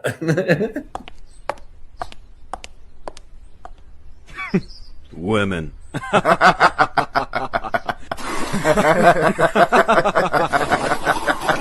The female orgasm doesn't matter. Yeah. But these guys are getting mad because basically they're spending all their bear market money. And look, big risk. If it hits, they make a lot of money. But like, they're mad because they're trying to own 1 to 5 to 10% of the supply while these things are worth nothing. And then they rug and they're like, man, this is bullshit. But if you own 5% of something and it's worth $1 million, you put 50 G's in there, bro, and then like that goes to shit. And then you're like, this is fucking bullshit. Well, yeah, dude, you lost your 50 G's, dude. Like 50 G's is a lot of fucking money in the bear market, man. I mean, that's an entire people's total portfolio. Almost a full Bitcoin. It's almost a full fucking Bitcoin. So you're gambling on subnet. You're betting on subnet 15, $50,000, and you're betting on subnet 102, $30,000. And you lost 80 grand. And you're like, you guys, we got to do a better job. Like, well, bro, you're aping a lot. It's a fucking, like, that's the one thing I don't like about Tau. Like, if there's a negative thing, they got to get better at naming the subnets. They should call it subnet and then the protocol name, not call it like subnet 5, subnet 2, because it basically makes them all sound bland and basically irrelevant. They're almost like, EIP 14, it just sound like they're essentially just programs within Tau, which in a way they are, of course, but like they're their own individual kind of tokens and shit. Yeah, like, it's the engineers who are like, this makes sense versus, hey, you have a branding opportunity here that could help the token. Like, I'm not the number one person on all this stuff, but if I can tell you that's bad, that's bad. You know what I'm saying? Like, there's like but the one great thing about crypto is that you only have to be a little bit cooler than the next guy. Yeah, true, right? It's like the bear situation. You have to just be less lame than the guy next to you to win in crypto, right? It's like this. It's the same thing as like you just have to be less retarded. You just have to like you just have to be slightly faster than the next guy. And that's it. I mean, that's how low our bar is. Like, it's like, dude, this guy's a Chad, but like not really, but like B Roots and crypto coffee, like sometimes they just get into tiffs. I think they all apologize or something. No, I know. I was just making a joke on it. But that shit was hilarious. It was kind of funny, but I was like, man, what? I wonder what they beefing about. Like, I literally, when I saw that, I was like, man, they must have been talking shit in a private chat or something, and then it just spilled onto Twitter. Like, that's what I thought. Yeah, it could be. Yeah, but any idea what Trump's investing this cycle? BTC, ladies and gentlemen. Yeah, like I think they bought like $85 or $90 million of Bitcoin. Yeah, they took about $500 million that they sold Solana into Ethereum into Bitcoin. Well, that's what I'm wondering, right? Like, I'll share some of the information here. Yeah. But I'm kind of wondering. I'm like, so with the level of insider trading that's going on in the White House when it comes to crypto, right? Like, if the government does, like, what happens if the government sells Bitcoin now that it said it won't with its Bitcoin strategic reserve, right? Like, we're talking about this in the episode just because, it could, if the U.S. government sells $200 million worth of Bitcoin, that could cause a lot of other people to sell, even if that 200 million itself wouldn't be a huge, move down, basically. But if they did that, then basically Trump had gotten everybody in crypto basically toward his side of the election, just talking up the whole thing, right? Yeah. Then he actually does a couple of things once he gets into office. If he were to break that promise, or like people are like, okay, now the government can sell Bitcoin and you guys like don't even have new Bitcoin that you've been buying like into the strategic reserve, like what the hell? Like that would definitely give him a huge blowback politically from people in crypto. But yeah, I think more importantly, right, it could be kind of like a capitulation type of event that if the United States sold some Bitcoin now, like it's mostly, I don't know. I think some of the Bitcoin is from what they took from the Samurai wallet people. Yeah. When they let those guys go, right? They put them in jail for like a year or two. Yeah. And then they let them, like most of them go. I think they might've kept one I don't remember, but yeah, because they weren't really like, it was just software. Like they actually weren't involved in anything really malicious. Really, they just kind of made it, and then were just like doing like updates to the code, basically. Like, yeah. It's crazy. It's like I feel like the older I'm getting, I'm turning into a bit of a fucking crypto boomer in a way, because it's like I'm much more forgiving of Samurai Wallet than I am actually like the Silk Road. Even though I know they pardoned him. Well, yeah, that's a totally different level. Right, but then he was like, "Yo, dog, you're hiring a hitman, dude." Like, the fuck. Silk Road was crazy, man. Like, but yeah, I mean, the Tornado Cash guys, it's like, you know, they helped North Korea launder a bit of money, but not directly, right? Like, you know, what if they go? You know, who's on the chopping block too, man? You know, Thorchain's kind of letting a lot of illegal activity through. Every time there's a big hack on some other chains, there's like, go on through the Strait of Hormuz here on Thorchain. The Strait of Hormuz of Thorchain. and then somehow they froze them like a Litecoin transaction of like $1,000. Really? Yeah, they did some crazy. It was so crazy. They like closed the blind eye like this and let all this Ethereum get turned into Bitcoin on Thorchain. And they're like, "Hey, Litecoin, no, not you. What are you doing?" And it was like some guy had like tried to transfer like $1,000 of stolen Litecoin, and they stopped the bridge and didn't let him like take that Litecoin away. I was like, "What is happening?" But yeah. No way, crime is always being committed in every industry. Yeah, well, if you look at the amount of crime that's verifiable in crypto compared to stuff that's verifiable in other industries, bro, like compared to the actual banking industry, like my God, bro, like crypto's not even close. Not even. I think what was it back in like the late or early 2010s, like after the whole financial crisis and everything? Oh, HSBC. Yeah. Right. I forgot how much money they were laundering for terrorist organizations and all of it. Yeah, exactly right. Billions, right? I think they ended up laundering like over $100 billion and something like that. And they got a fine for like $2 billion. Like that's just a profit they made on it. I can't remember all the details. You'd have to go watch what was the documentary called? It was something money. I do remember one thing from it because we talked about it so many times that like on their records. They were so stupid about the records that they literally like had like Hezbollah and then law. Yeah, like they had they didn't even bother changing the name. They hyphenated it to basically trick the data. What do you call it? The database that basically kept the information was supposed to alert the authorities that they were financing terrorism. Hezbollah. That's not weird. That's not the same. No, different guys.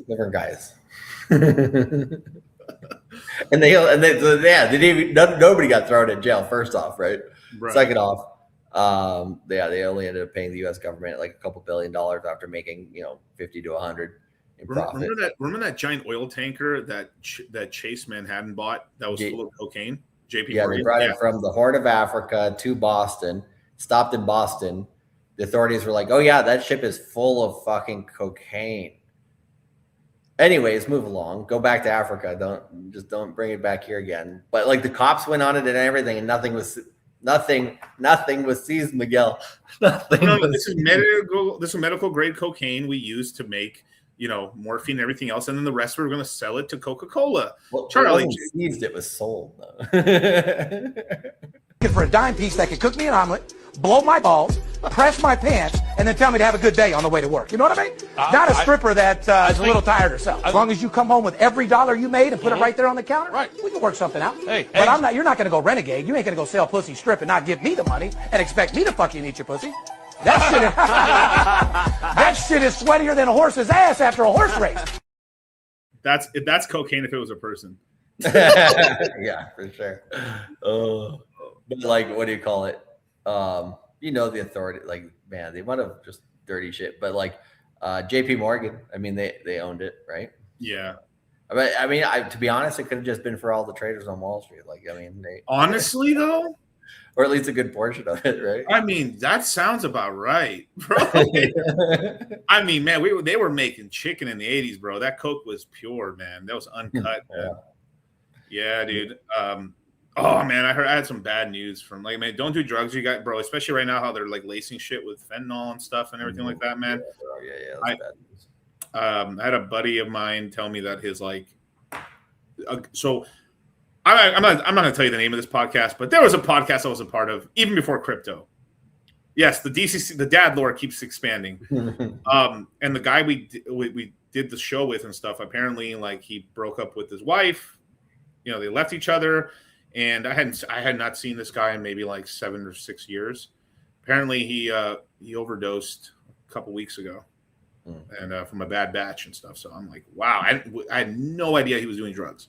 Like he was not that kind of guy. But like, you don't see somebody for a cycle and a half, and you know. Kind of what happens, you know. Yeah, anything could happen, right? Yeah, be careful, you guys. Like, be careful. Be freaking for a girl. No, like they had kids and it was a big thing. It was like a whole thing, you know. Like the thing is that sometimes a divorce will spiral you into like a really bad spot because then you could lose your job. I mean, you never know, you could lose your job because you're he had his whole life dedicated to that, right? And then it just gets taken out from her. I mean, like, man, but. He was a good-looking guy. He was a good-looking dude, bro. Good-looking dude, man. Pretty successful and stuff. And it just like I had no idea what he was up to. I just figured I just figured he was like, oh, you know, he's doing sales now or something. Like he was like a typical like I thought he was just like doing sales. You know, I hadn't seen him forever. So you never expect people. You expect people to be doing as good or worst case a little worse, but still doing pretty good. You know, you don't expect. You never think of like what happened to my friend Bryce as an example, and then like, oh, he died. What? His name's not Bryce, but just any name, right? Like, yeah. I think from my high school class, there weren't that like most people were still around, but then I had heard somebody, I don't remember who or whatever, but somebody had, you know, basically died or whatever from that class. I was just like, man, like that sucks, right? Like just early. I saw a video of some drug addict. So what drug it was? I believe he was injecting stuff. So I'm guessing it was H, but I don't know. Like it's just something when they told me, like I just like, oh fuck, and you know I didn't want to ask anymore. You know, like damn. That's not the right timing. Yeah, but there's like this guy is like, man, you can't trust the coke in these streets anymore, man. You know what I've been doing? I've been dumping a whole like he's like, I'll buy it in a nice little baggie. And then I just dump an entire fucking 60 servings of fucking creatine in there just to dilute it, just in case. So the guy was telling people how to cut their coke with creatine powder. Who's this guy? Oh, it's just some fucking drug addict on fucking on Instagram. But it just took me off guard. And I was like, that's kind of smart. I mean, like, I'm like, because they use creatine or they use vitamin B6. They use like a vitamin B6 or they use it makes sense to use a vitamin B vitamin because it makes it's energy, you know, so like a complex like that. But like if it's powdered creatine, I bet you could cut it and mix it and stuff. It's just something they use for it and like you won't die from it, hopefully. Baby powder, I don't know, baby powder. You know, they found baby powder to like cause like cancer eventually, like because a lot of women were still using baby powder for like to like dry themselves down there. So a lot of older women were still using baby powder, and then it led to some cancer. Damn. Because the reason we never found out is because you use it on babies. They're perfect, and like you'd only use it for a year. Yeah, I use it for a year. It smells delicious, by the way. I love baby powder, but like we never used it. But like I was like, oh yeah, I remember baby powder. I remember baby powder up in 10, 20 years ago. People were using baby powder all the time. But like apparently I didn't know like old 56-year-old women were still dousing themselves in baby powder. That's fucking wild. But the more you know. The more you know, I just say like you never know. Like right now, I was like, oh shit, I'm using baby. Like you start just chucking away. I would find it was probably more dangerous for women than anybody because it's like that's probably what it is, really. Because it was all the people who got cancer were women, effectively. You know, so yeah. Vitamin B is an upper. No, definitely.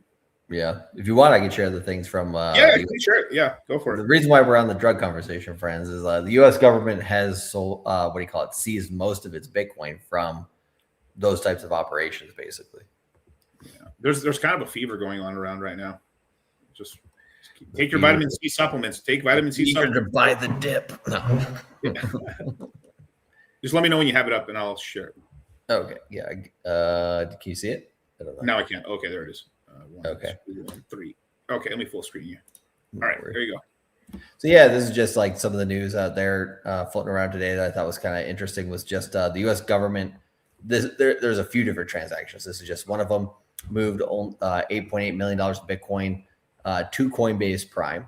Right. This is Arkham, who they look at on-chain data all the time. It says the Coinbase Prime deposit that received this Bitcoin 1 hour ago also received seized Bitcoin from the founders of Samurai Wallet in the past. Will they sell it? Right, is kind of the question there. This is another one they deposited $280 million of crypto to Coinbase Prime earlier today. The U.S. government just deposited $288.33 million of Bitcoin and ETH. I think it was majority Bitcoin, though, like 70-80% Bitcoin to Coinbase Prime.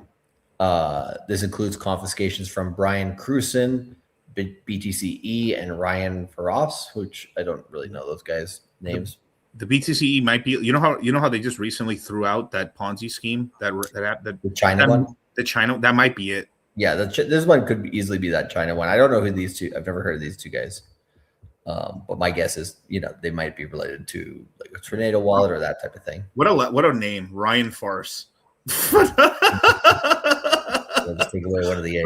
It's a little on the nose, isn't it? Like, yeah, but I wonder what he did. Then Looks on Chain had some of the same data, right? So they had $8.8 million one after that had it moved in 4 years, and they also had the $244 million one.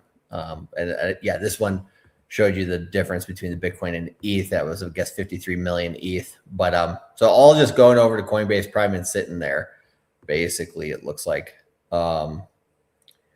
this is the U.S. government wallets group, I guess you could say. What they have. Well, yeah, right now they didn't have anything on Coinbase Prime, I guess, before, because right now that they have all that 233 million that's there, it looks like it was mostly moved there today, huh? Yeah. Okay, so I looked it up. So basically, Ryan Farce and his 73-year-old father were indicted with it, and they basically had made about 9,000 Bitcoin worth of drug deals or something, and they seized all their Bitcoin basically for only $9,000. 9,000 Bitcoins, which is much. Oh, 9,000 Bitcoin. Okay. Yeah. And I think the dude's name was like Zanny Man or something, like Xanaman, Xanax Man. Oh my god. Oh yeah. Wonder what he was selling. And his 73-year-old father somehow. Like, well, look this guy up too. Which one was it? This one here, the Brian Cruson. Yeah, let me look up Brian Cruson. Okay. Kind of curious what he did. Yeah, when you guys type in names, always put the name and then crypto. This is something I teach you guys when we do research on crypto. And maybe in 10, 20 years, when you put the name, the crypto side will pop out, but like you have to like specifically ask in the search engines crypto after a name, because that'll help it out. Because when I put in like Ryan Farce, nothing came out other than some German like dance group. So I'll look it up right now. Brian Cruson. Okay.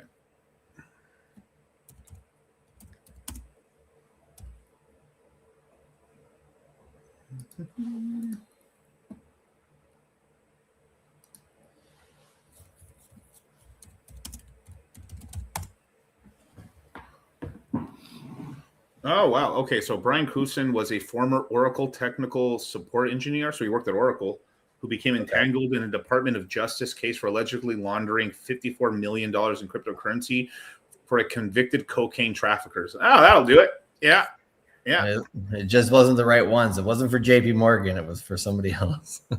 So it's some dude working at Oracle that was like, I can move that for you.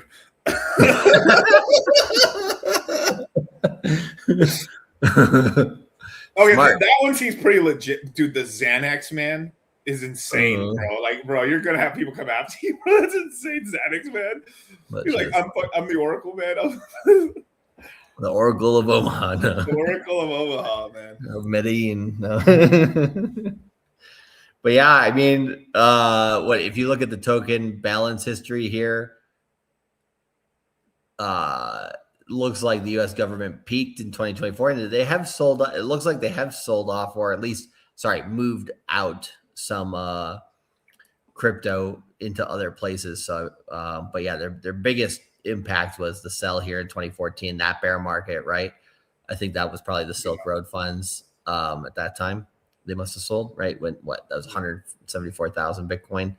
But yeah, since 2020 here, they've really just been accumulating whatever they've confiscated. So smart. I mean, really. I think they have 20. Is this 20 billion? Yeah. So a little sell here of 300 million, 244 million, which is Bitcoin is, drop of the bucket. Sam here might be right actually with the 73-year-old dad. Back when that was done, there was a lot of like pill mills. So he could have been having his dad going to a bunch of like pharmacy, essentially those pill mills to get Xanax pills and then selling them in the dark web. That's probably what it was. And then he was giving his dad money for like getting the pills for him and shit. Fucking wow. It's crazy because that was, you guys understand, 9,000 Bitcoin was not that much money, you guys. Like, it's actually not. Especially back then. Day. Yeah, back in those days. So like it was probably like a couple $1,000s or something that they sold worth of it. And then the other one's like $54 million. Like, okay, that one's pretty legit. Yeah. Mm-hmm. Yeah, so I thought that was just interesting. And I'm like, well, if they sold, the main difference is anytime they've sold before, it's, or at least that we've seen publicly, it wasn't during the Bitcoin Strategic Reserve amendment or executive order, So, be interesting to see if they do sell this month. I don't think it would bring down price like crazy. I think it would just bring us down a bit. But right now, Bitcoin needs an excuse to break below this longer-term trend line. This trend line, this green line right here, came from the top of the $126,000 Bitcoin all the way down across price. And I mean, we're getting support on it right now. But, I would say if we start breaking here below 61K, then we probably see a bigger capitulation here. The one interesting thing for Bitcoin's price that'll be also cool to see is, does this this is on the daily chart. Right now you have a lower low and a higher low here. Does that stick in basically the low that we get on this next drop? Like maybe it's the same one here. It's above 30 RSI or 32 or 33, somewhere like that. You'd still have then bullish, bullish divergence here basically. And then maybe we only come down into the end of the month around like 57, 55K. And then, we get that nice reversal there. That's possible. So, but it's kind of hard for price to, price is dropping, and it did drop significantly on the Monday open, but, which candle has closed, right? But yeah, it can go down further here, but I think Bitcoin is looking kind of like for an excuse here to drop, pretty much. So that's kind of what's going on there with price. But what did I have after that? Oh, I think, there were some, on the brighter side of things, I mean, there's whales accumulating ETH too. So this guy accumulated, I think $14.5 million worth of ETH. Not bad. Yeah. Well, two different ones, right? So there's two different whales. One bought 20 million of ETH in the past 3 hours. The other one bought 14.5 million over 12 hours. So shout out to those guys, man. Fucking. You know something crazy happened to me today? So I ended up talking to this older gentleman for some random reason. He just came up to, he was like super interested in the conversation I was having with a buddy of mine. Yeah. And I think you I just took off the screen, by the way. Oh, okay. Let me put us back in full screen here. And I could tell this guy had a lot of crypto, but he looked like a person who doesn't have a lot of crypto. I just caught him agreeing or knowing, it's sort of like you finish someone's sentence. He kept finishing my sentence a little bit, and I was like, I knew at that point. I was like, this older, because he's like, hey, because we started talking about silver and stuff, because it was like my buddy was talking about basically he sold some silver, but like the dealers were like ripping them off on the silver price, basically. Like essentially he was selling like silver for 100 an ounce, even though it was like 120 and higher. So but they wouldn't. And then we were just talking about back and forth about that's about right. And he was like, oh damn, yeah. He's like, I wanted to sell, I just didn't make it down. And then he's like, by the time I just keep it, who cares, basically, right? And then it was like, yeah, and he's like. Then he just randomly what you guys into crypto at all and stuff like that? And this is like an older gentleman. Like he had to be deep in his 60s. And he was like, I was like, even the bottom's in. I was like, we're close. I mean, I told him I started DCAing already. I'm already buying, but it just depends. Like the bottom's in. If the Clarity Act passes, the bottom's in. If it doesn't pass, it'll just be in a little later and stuff. And then at least by October, it should be in. And then, you should buy. And so he's like, so how high do you think it goes? Well, I said, like, if things are, if it's a really shitty cycle, which, I kind of doubting because of the interest rate cuts are doing, and sort of a lot of other governments around the planet are starting to kind of they're kind of taking I was actually shocked that they haven't money printed more than that. But you have a lot of smaller countries. A lot of countries in Latin America are actually kind of going off of like what Mexico's doing. They're about to money print to basically weaken their currency against the dollar, so they can basically trade more, right? Yeah. And it seems like we're going to have a better 25, basically. So we'll have to definitely see that. But I say 160 if it's really, really bad. I really doubt it. But like if things are good, probably like 225. Maybe around then. He was like, that's actually a good pump. Yeah. But then I started talking about like how the prices went. And so I was trying to explain to him the volatility is just not as much, And then he just started correcting, not correcting me, but finishing the sentence. And I was like, you're too old to know this. You got some Bitcoin, bro. I know you got Bitcoin. Yeah. Like, all right. But just funny. Like that's sort of what happens is like you sort of, you eventually learn who knows ball, who knows game. Yeah. Because like you talk to the average person that old, they don't know. Yeah, well, back a cycle or two ago, that would have been such a rare occurrence. Now it's like okay, interesting. Yeah, I'm a lot more famous in my hometown than I thought. Everybody's buying Bitcoin. Yeah, it was kind of creepy. It's like, yeah, we know who you are, Miguel. You're the crypto guy. You're the crypto guy. I was like, yeah, fuck. There's some random ass like Mexican landscaper dude. Like it's like, hey Miguel, come on. I was like, what the fuck do I know? Hey, nice to meet you. That's not a coincidence. What is a Bitcoin? Yeah, that's the ultimate defense. I just have some Doge and some. One Bitcoin is one Bitcoin. That is the answer. That is the answer. Yeah. One Bitcoin is always one Bitcoin. Yeah. But what he was really asking me was like, do you really think it can become like money or gold? I said, well. One thing that Bitcoin hasn't done, that I've been very disappointed with the Bitcoin Foundation and a lot, is just they really haven't done much upgrades. I'm gonna grab some water. I'll be back. Yeah, go ahead. Yeah, they haven't done much upgrades to Bitcoin, so it's still really slow. That's why we've seen an explosion of like third parties that essentially like they become your holder essentially. So like Coinbase Custody is an example, right? Like you can do a very large transaction through Coinbase Custody. And it's pretty fast, but they're holding your fucking crypto. So like, no shit, right? To them, the Bitcoin never left. They just changed spreadsheets effectively, 10 ETH equals 5 M5 competition. If Ethereum goes high enough, let's see, 10 ETH, we get $8,000 ETH, bro. Yeah, you can get what you want, bro. Yeah, I should look at that right now. What's his name? Tom Lee basically says ETH is money now because Robinhood's using it. Yeah, that's true. There's more. There's more of a case. It's kind of a weird thing where you have Solana in the middle, right? Like imagine Solana as a little kid, and then mom and dad, right?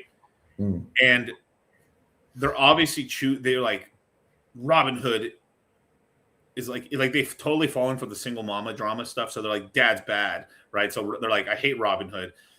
They don't support anything. And then they're like, but like Base is so cool. They're real DeFi, but they're also using Ethereum. They're all using Ethereum. That's what cracks me up a little bit. We're like, you have this blockchain L1 that's their own thing. And they still rely on a lot of Ethereum infrastructure as well in the background for bridges and stuff like that in terms of for money to come in and cash out and stuff. But I find it funny that like Solana supports Base, but like hates, Robinhood. But they're both L2s on Ethereum. Like Base didn't step on my meme coin toes, Miguel. Well, they're gonna hate mom, I guess, in a little bit because like Base is going to step on their meme coin toes. Well, they're gonna have to. Yeah, they're gonna have to. Like that's why I found this really hilarious. It's like it's this whole thing. It shows me like there is like where it shows because like. I can't say this. I will say it in the crypto mindset course. There's a lot of here drama with the Solana Foundation and stuff, and where they're funneled money through and stuff. But if you want to hear this and more, you want to hear all the juicy details, bro. In the crypto mindset quarter 3, I'm a tell all book. I'll tell you everything. But I mean, so I will say this part: the Solana Foundation is paying influencers big money, and smart. Like I can't even blame them. I do the same thing too. If you have that kind of guap, that's what you do. But like, I heard Robinhood is the best exchange I've ever used, Miguel. Everybody should buy on Robinhood only. I did not get paid for this announcement. But in other news, Robinhood Futures is the future of finance. Trade on Robinhood today. Buy Robinhood today. And so, I mean, Robinhood's a great platform. I've used it for a long time. Check my ref link in the bio. 10% off, CC. your first cashy trade's on us. Like, you know how they always give that fucking first trade or something. The first $200 you bet on cashy is free. But you can't take it off the platform unless you deposit $10,000. Like, there's this weird thing that happens when you get so famous that, like, like me and you say this offhand comment right here, like kind of just be funny be funny, and then people will like roll. There'll be a whole thread, like there'll be a whole like subreddit, be like, I think DCC and CC are being paid by Solana. They've said too many. I mean, they've been saying too many Solana and like Robinhood jokes and shit. I think they're being low key paid right now. And this is something that was like joked around, like with someone like what's his name? Wow, I'm spacing his name. Joe Rogan. Like anytime Joe Rogan would just like I thought it as well. Like I like this is a product placement without you knowing it's a product placement, but it's a product placement. Like he just randomly talks about, but he's so famous. Like it's like I just mention shit. Like I sometimes mention products that like I don't got a ref link. I'm not gonna make it anymore. I just use it, right? But if you're famous enough, they're like, oh, this guy's doing like promo for like this this product and shit, But that's something interesting in becoming that famous, which we're on our way. Mm-hmm. Absolutely. Fuck, shut up. No way. Yeah, Charles Hoskin's been cry faking this whole bear market. I thought he was fucking off for a year. I thought that's what the he's like, I'm gone. A week later comes back. Yeah. You can't take crypto out of it. I can respect that at least. Yeah, he's like, so y'all being paid to inform us to be value investors. That's right. And we're being paid by me, myself, and Charlie in the crypto mindset course, Q3 2026. The only crypto product that I know of where our interests are aligned with yours. That is damn right. But if you don't believe us, let our spokesman tell you. You buy this for $39.99. Guess what, folks? You take the L away. You put a W there, baby. You're a winner, man. You're the real deal. You're picking up chicks. Let me tell you something. You buy this set at $39.99, baby. You're the cock of the walk, man. You walk into the bar and you just find the hottest chick and you go, you, me. Guess what?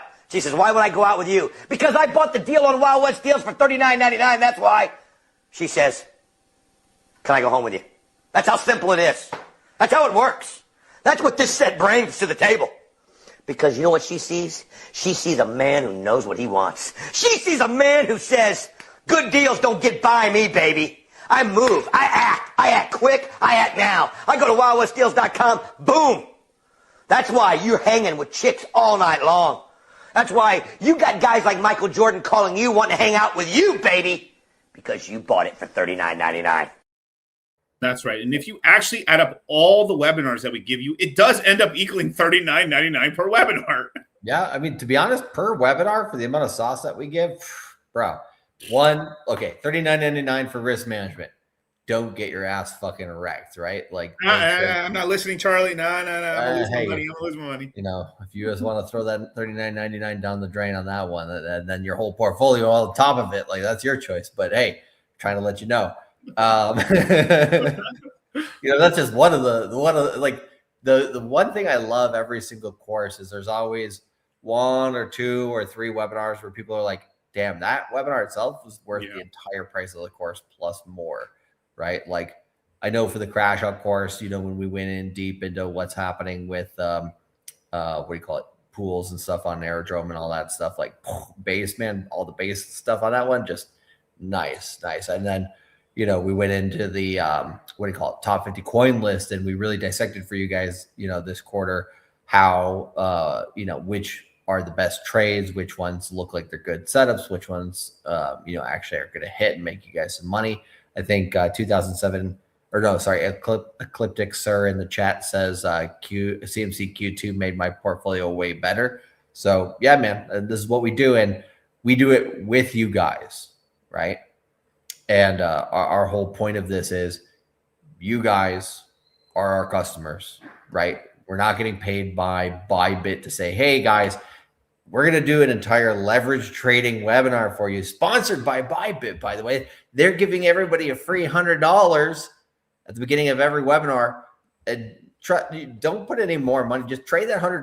We're going to trade that $100 to $100,000 this quarter, my friends. Like I could be that type of crypto guy, right? And that sounds great. $100 to $100,000 this quarter, Miguel.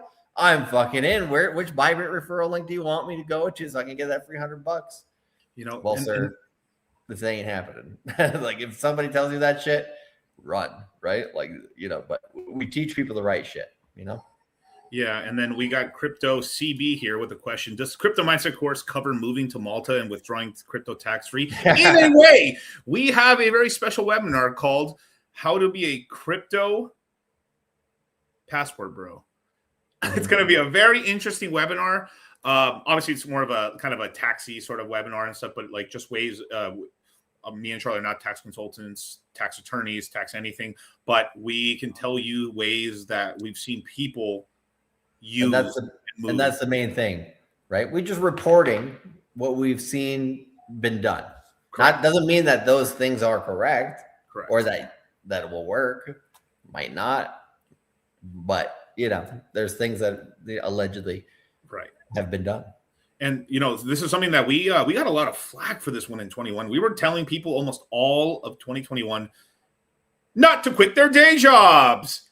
Literally, we may have been one of the only few channels on all of crypto YouTube in 2021 to be actively telling people, hey, no. Now, we always, if you had a really bad, especially if you had a minimum wage job, we were like, yeah, bro, quit it. Who cares? You can find another one.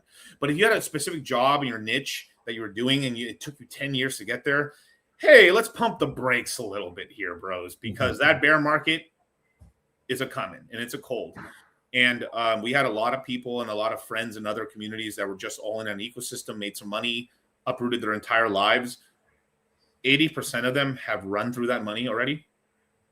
I know that for a fact, 80% of these people ran through all their money. They're doing a job again. They're not telling you, but they're doing jobs again. And the 20% there were just a little bit more like they ended up just not even like moving much of their life. They kind of staying in the same area, or they did just make enough to like really do it, but like they were being very smart about it and stuff. So like some people made the move too soon and other ones did it with much more thought. And we're much more. I mean, we couldn't have wrote this any better, and I won't mention names because you know it is what it is. But there was allegedly one friend who had joined us on Moongang at some point in its Moongang history, right? And when his LinkedIn showed last bear market, because like he in 21 he what do you call it? Quit his job, yeah, and then like.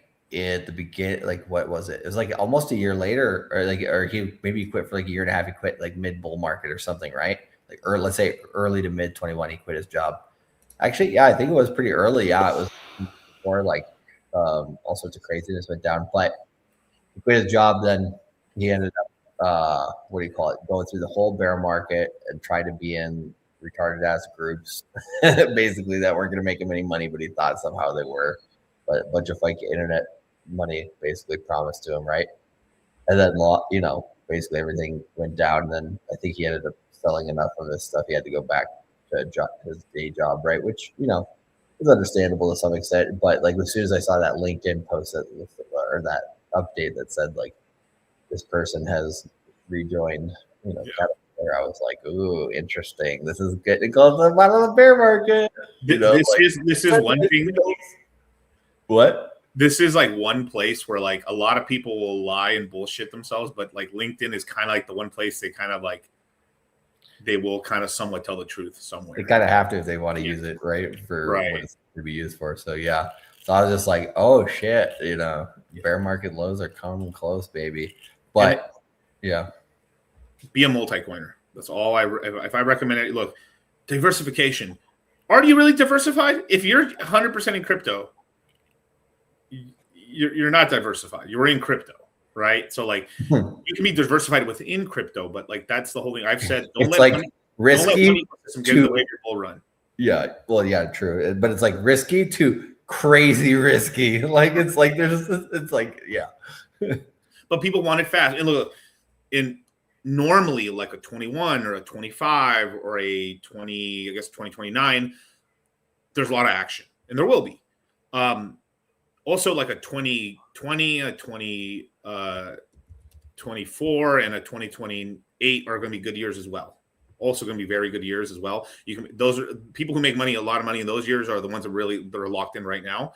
But like the normies always come in, in that last bull market year, and there is fast money to be made, and you can partake in that, but you've got the rest of it solidified, and you're in a really nice position. And guess what? You have long-term capital gains. That means you've held your crypto. This is usually how it works for pretty much the most of the world. There's some jurisdictions where there's no taxes, and that's awesome. But most places you got to pay taxes. Pay your taxes, you guys, please. And usually, depending on the country, but like if you hold a crypto for a year, don't sell it. That means you leave it there in a cold storage device or a hot wallet, and you leave it there for a year. And when you do sell it, usually you'll have less of a tax bill. Mm-hmm. Less of a tax bill. But because of what happened in 2025, we've had to adapt to a slightly different strategy where we do maybe sell 20, 30% of a position on a trade because it just makes more financial sense. Yeah. Because we're cultivating that crypto and stuff like that. Yeah. So, like, what do you call it? There's some moments where it's like, you pretty much, like, let's say we were trading a meme coin, right? It's going to move a lot faster than most other stuff. You pretty much have to sell because like that's a big exactly. And it's like if you got profits, take them, right? Don't write it to zero.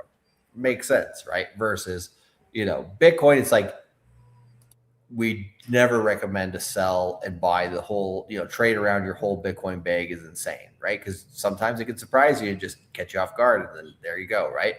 So, but like you said, right, you could trade 10, 20, 15%, whatever percentage you want of your Bitcoin, and you can compound it if you want, right? But, and then, just have, like, one thing I would say is like, you're going to have, if you have a layered strategy, you're going to have a layered tax situation. That's all I'll say to that. And everybody kind of ends up, I wouldn't say doing it the exact same way, but they end up getting the homework done at the end of the day. An elliptical. Let me answer this question. Off topic. That's pretty on topic, but can 200 SOL buy you a Hellcat? Yes, it can. 250 is more guaranteed, basically, but because it's about like $200 at $400, it's slightly above the $300 all-time high. That's about an $80,000 hit. So like that'll buy you one because like they're not making any Hellcats anymore, and they're older and stuff. So you'll be buying used. So like you could probably get one for that price. So like, but 250 would make sure you would get it basically. Mm-hmm. So get 500. Get 500. Yeah. And this fucking Solana bullshit didn't even go to 200. What the fuck? No. But this time around, this cycle is a lot more like competitive. It's going to be more competitive for Solana. Solana is not going to have its like pick of the litter. It is going to be fighting more, but also because it's fighting more, it might deliver more and more, which is good, right? Yeah, I think if they get some Wall Street connections and get their ETF bought up a bit, that would make them a little bit more legitimized. Yeah, and I will tell you, Hellcats are a fun fucking car. It doesn't get old. The only thing I will warn you guys is, man, like, don't try to like go pedal to the metal all the way down. You will fishtail really bad. That car, like, it really fucking fishtails, man. It is fucking fast. So like, if you're going to drive fast, like, at least be going 40, 50 miles down the highway before you start stepping on it, because man, you're fuck, man. I'm not joking around. Don't Paul Walker yourself, right? I have literally never stepped on it all the way ever because it's that fast. It's that fast. You'll blink, stepping on it like 75% of the way, you'll blink to 140. Wasn't there the guy who was doing like the Hellcat YouTube channel, just running away from cops all the time, and then eventually got caught? Hopefully he hopefully he turned off the computer, because there's ways like they can turn your car off and shit. There's like in a lot of the cars and stuff, but like, you're gonna get caught eventually, man. It's like, and it's usually it's like the culprits. Who's gonna race you? It's gonna be some asshole in an Audi, Corvette dude, and it's some fucking dude in a BMW. Literally never had a Mercedes ever try to race me ever. Really? No, never. No. These Mercedes dudes are a lot chiller. Oh, they're chill. Yeah. They're all soccer moms too. Yeah. They're all chilling and stuff. Not that many Porsches. I've gotten like a 911 trying a little bit, but like they're more worried about getting their car fucked up because like it getting messed up. But like, oh my god, BMWs all the time. Audi drivers are the fucking worst ever. And like the Corvette ones occasionally. And the crazy part is the demo of the Corvette drivers are always 45 plus, always wearing the sunglasses like this back. It's a sunglass, and it's crazy because I could see them from the sun. I turn this way. I've yet to ever like have some guy fuck with me on the road that didn't have sunglasses wearing a Corvette. Not once. Every single time. It's fucking crazy. It's always the same type of sun. It's like a phenotype. It's insane. Like I don't know if you buy a Corvette, you magically end up getting like douche glasses. But they come with the car, Miguel. Did you know my favorite is like when dudes have the car drip. Like I've seen a guy head to toe Corvetted out. Corvette leather jacket, Corvette pants, driving shoes, and the fucking glasses, bro. Like you might as well get a blowout and fucking dye your hair white. You know what I mean? Z06. But Corvettes are beautiful cars. Camaros occasionally too. But Camaros, like I've noticed Camaros just like to race BMWs more than anything. Really. There's some sort of like Camaro and like BMW like feud there going on. I don't understand. Get race out in a souped up Toyota. Yeah, fuck. You see a Supra, you're gonna lose, bro. Like when I see a Supra, you're just gonna lose because those cars, for one, they're so expensive. The people who do own them, they're tricking them out, and they're fucking insanely fast. Like, because if you see like kind of like a grimy Supra, oh, you're gonna lose, dude. You're gonna lose. It's like there's not even point. And then my favorite is like they try to race you in traffic, and I'm like, I've like wanted to roll the window down. Where are we going? Where are we going? There's like fucking 15 feet ahead of us, and we'll hit a grandma. Like, what are we like? This is what happens. You let them hit the grandma, and then you get away.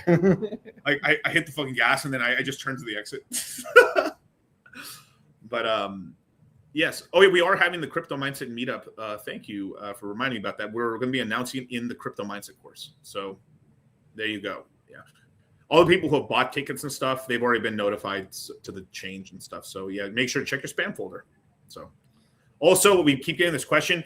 Everyone in the Citadel has received their discount code. Correct. Check your email and your spam folder. It's in there. And for some reason, it's not. You can send us an email at support@cultivatecrypto.com, but we're pretty prudent on sending those out. So it's been sent. You can those were all sent out on Friday, and you can also DM at Cultivate Crypto Team in that course chat or a previous chat you might have been in.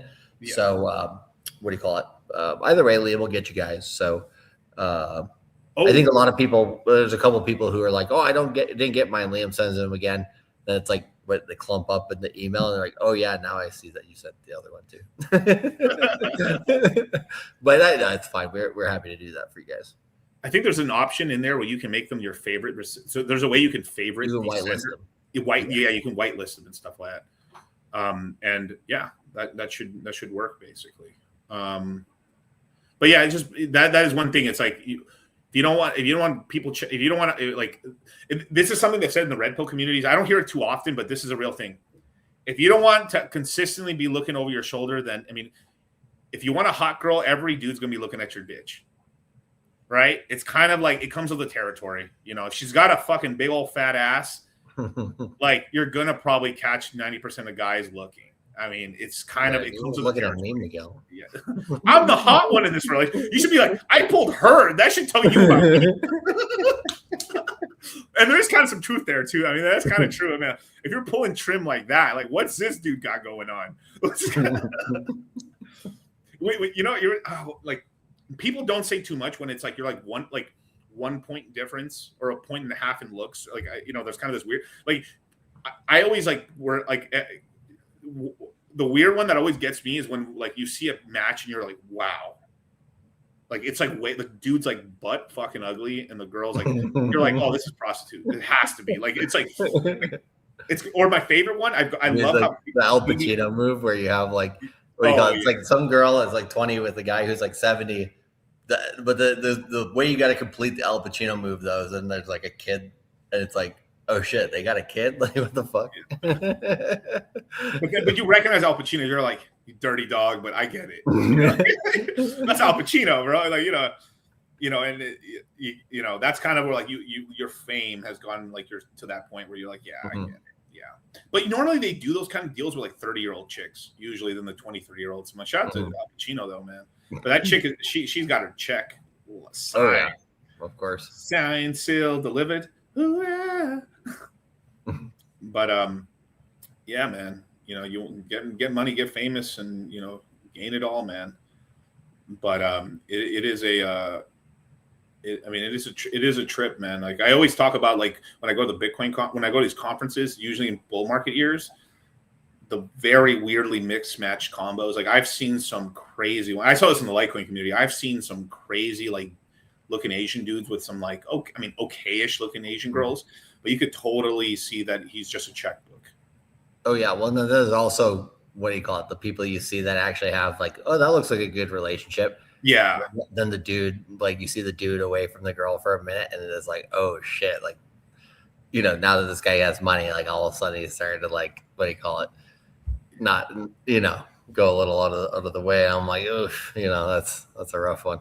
Yeah, and we've hung out with some guys where like they're like, oh yeah, they do pull trim, but then they're kind of like they're basically tricking in a weird way. Like, but they are Mr. Fun. Like that's the thing. You usually meet girls like when you're like, you always get your girlfriend or I don't want to say wife, but you always get your girlfriend and stuff when like you're not looking for that. You're just like having fun and stuff. And like and it happens to a lot of guys, doesn't even rich or not. Like when you're just going out having fun, not even looking for a girl, and then like God's like, hell, stop. It's always how it goes. It's always how it goes. It's never when you want it, right? Like, yeah. I'm gonna like try to make this all happen here. Like, nah, like it's like, oh fuck, like this, I can get along.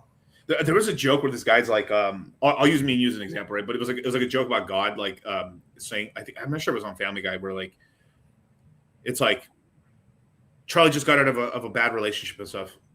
Get him another BPD. What? No, he's already learned his lesson. He's like, give him another one. He hasn't learned shit. Give him 100. Yeah, give him a whole harem. No. Yeah, and then he's like, oh, look at that guy. He's such a dirtbag. Give him a virgin. No, you're gonna ruin her life. Why would you give him this to make him learn? Oh man, but yeah. That kind of happens and stuff, in the space, but it happens everywhere. I'm sure at the Thailand Bitcoin conference, there's somebody who ends up with a tranny too. So I would find it crazy if you didn't have a girlfriend in Thailand. If you lived in Thailand for a year and you haven't met somebody. Well, yeah, but you don't want to accidentally find out your girlfriend's a guy. Fuck, bro, that's wild, man. Went too far into the jungle. Yeah, but don't drink and drive, I guess, Yeah. But, yeah, well, we digress. But the Crypto Mindset course is live, you guys. We are live until July 28th, and then it's rugged, it's over, and classes will start on August 1st. So we will be having very soon, we'll be having you guys a list of dates for all the classes and what we're going to be talking about as well for the Crash Out course. And the Crash Out course is also live as well as a bundle. Let me get it for you guys real quick. It is the Crash Out course bundle. The price is temporary. It's going to be going up. So right now you can get the Crypto Mindset course Q3 2026 and the Crash Out course in a bundle for $1,596, and this is going to last you up until like we were doing webinars up until the day before the Crypto Mindset course Q3 went live. So like this we were doing webinars with guys and everything like that, with the guys in there and stuff for the entire fucking run that we had over here, man. So like, it was great. If we decide not to do another Crypto Mindset course until December, we're going to be with the Crash Out course until December. Absolutely. Yeah. We're still helping them out right now. We're still answering questions and doing stuff and everything like that. But that is something that we do for the Crash Out course, is like that's our advanced course where we teach you guys like kind of what's going on and more degen plays. And what I noticed with the Crash Out course people too is because the people who's like there's the Crash Out people who watch the replay and or get on the live webinars. Those guys that are consistently paying attention, because it's like, oh shit, we already did 15 or 20 webinars in the main course. Like some people check out, right? And don't pay as close of attention as they should. But the ones who do, my God, like no matter what kind of portfolio they have, they end up making money, like just because they're paying attention, and they're the ones also like, this is why we require to buy the Q3 course with the crash out course, is because then the whole setup. We don't have to re-explain anything and say, for the guys, like, no, like all you guys are in the trenches right fucking now, right? We're here to make money. We're here to buy the 4-year cycle low. We're here to trade the different moves that we see and all this stuff, right? And so, I was pleasantly surprised to see a lot of the guys, I think some of them are in the chat here. Some of them, watch the replay, but a lot of those guys like did really, really well over the cycle simply because they're paying. It's like a way to force yourself to pay more attention. Right. It's like, hey, I paid for this. I should attend as much as possible or watch on the replay. Like there's some people that crosses with their work or the middle of their night or whatever. So I get that, but they end up watching on the replay and then engaging in the chat. And that's where. And we had an extremely like high amount of people, like usually the crash out course, we end up getting somewhere between like 50 to 70% of people who buy the crash out course are in all the webinars. Like we have a very high level of people that are paying attention, and it's very much bespoke as well. Like one thing that first time we've ever tried this, we had a webinar. We went through everyone's portfolios that was willing to share, and we also answered questions on the off recording as well, and stuff like that. And that's something that normally we haven't been able to do because we have so many people. You can't do it. You just can't physically do it because there's too many people. But when we do these, the crash out courses and stuff, it's much more bespoke, and we can tailor things to. We ask a lot of questions. So like, what kind of portfolio size people are playing with? You don't have to give exact numbers, but roughly, what do you guys want to learn about more? And then sometimes we're like, hey, sorry, we're cutting. We're like, we normally we're going to teach about this, but there's something big going on. Let's give you an update and like really like make sure that this is going on. And like we had a webinar on the whole RH thing, and then the based, and we gave some sauce in there, even about Sonic and stuff, which is really cool. So there was some. Yep. And then there's like that little fine print there that says pay now or pay later, right? The PayPal credit option is available for some people, right? And if you don't see it on your laptop, you can go onto your mobile and you might see it there when you're checking out. But yeah, I think that divides it into 3 or 4 payments over the course of a year or something like that. So it gives you instant access, but you're dealing with PayPal, so they're going to be the one handling all the payments at that point in time. But we also you can also pay in crypto and get 10% off. If you think crypto's going to crash, dump it on our heads. There you go. Accepts all major cryptos. You can even dump Hex. You can even dump Illuvium if you still got it. You can dump anything that you don't want. It takes it. Just double check on there. But I want to answer one question here that I saw from Casanova. What a name, Casanova. But do you guys start your webinars on time so I can block out the times exactly as needed? Yeah, so we tell people, so the webinars will usually start around 7 p.m. and 7 a.m. Pacific Standard Time, which is about 10 Eastern a.m. and 10 p.m. Eastern. But we usually will play about maybe 20 to 30 minutes of music, probably like 20 minutes of music, just as people file in. So webinar starts at 7:15, 7:30. People are filing in, and then we get started after that. Once like we've hit sort of a certain critical mass of people, and if it's like 20 minutes in and that's what it is, then we can go. And then that's how it goes. So it's very flux, but usually within like a 15 to 20 minute time span is when it starts effectively.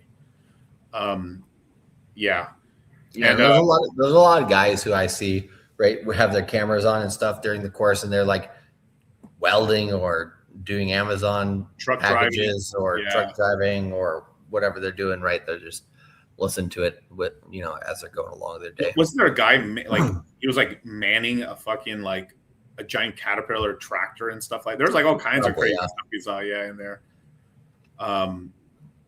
My favorite one is like they're trying to be like there's people talking to them and they're trying not to laugh because we're saying something in the webinar. Yeah, these are all these webinars are Zoom friendly and iPhone and Android friendly, so you can listen to it on your smartphone, which is really cool. So we understand people working. Some people still want to catch it. We have people like, I can't listen 100% of the time, but I have you in one of my ears. Beautiful. That's how I did it back in the day. But yeah, we'll be releasing the schedule very soon, very, very soon. And then we'll have, we'll be on Fresh and Fit on Friday, actually. So we'll be in Miami on Friday with the 17th and then the 20th on Money Mondays as well. So we're going to be down there at Miami with the guys. We got a stream with GG33. And actually, I just confirmed we're going to be doing a stream with Red Pill Aries as well. He's doing a lot of IRL, which is like walking around streams and stuff. So that'd be something interesting. We're going to be doing a lot of streams down there in Miami I think we're going to be there for 5 or 6 days, which would be pretty good. Yeah. And I think they're over 60% humidity, so yay.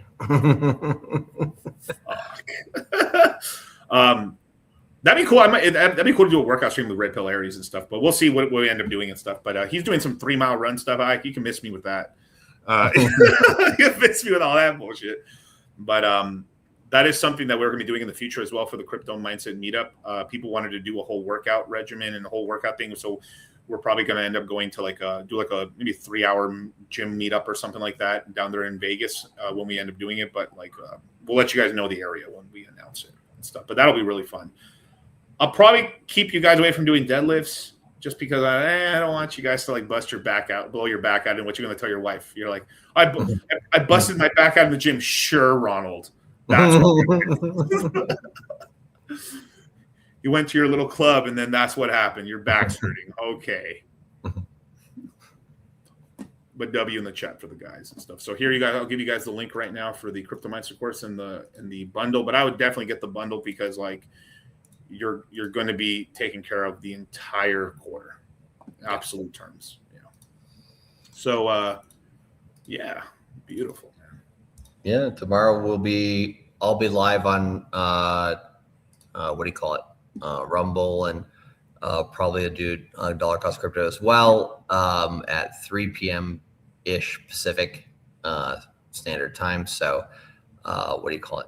Yeah, it'll be good. And then what do you call it? We'll have you either you'll do a stream tomorrow or the next day, right? So yeah, so I'll definitely do a stream tomorrow in studio in beautiful sunny Las Vegas. It's gonna be great, man. I can't wait. Yeah, good time. So we got a lot of content coming your guys' way. Schedule's coming out soon. So yeah, we'll keep you guys posted. And where's Bitcoin right now? Actually, same price.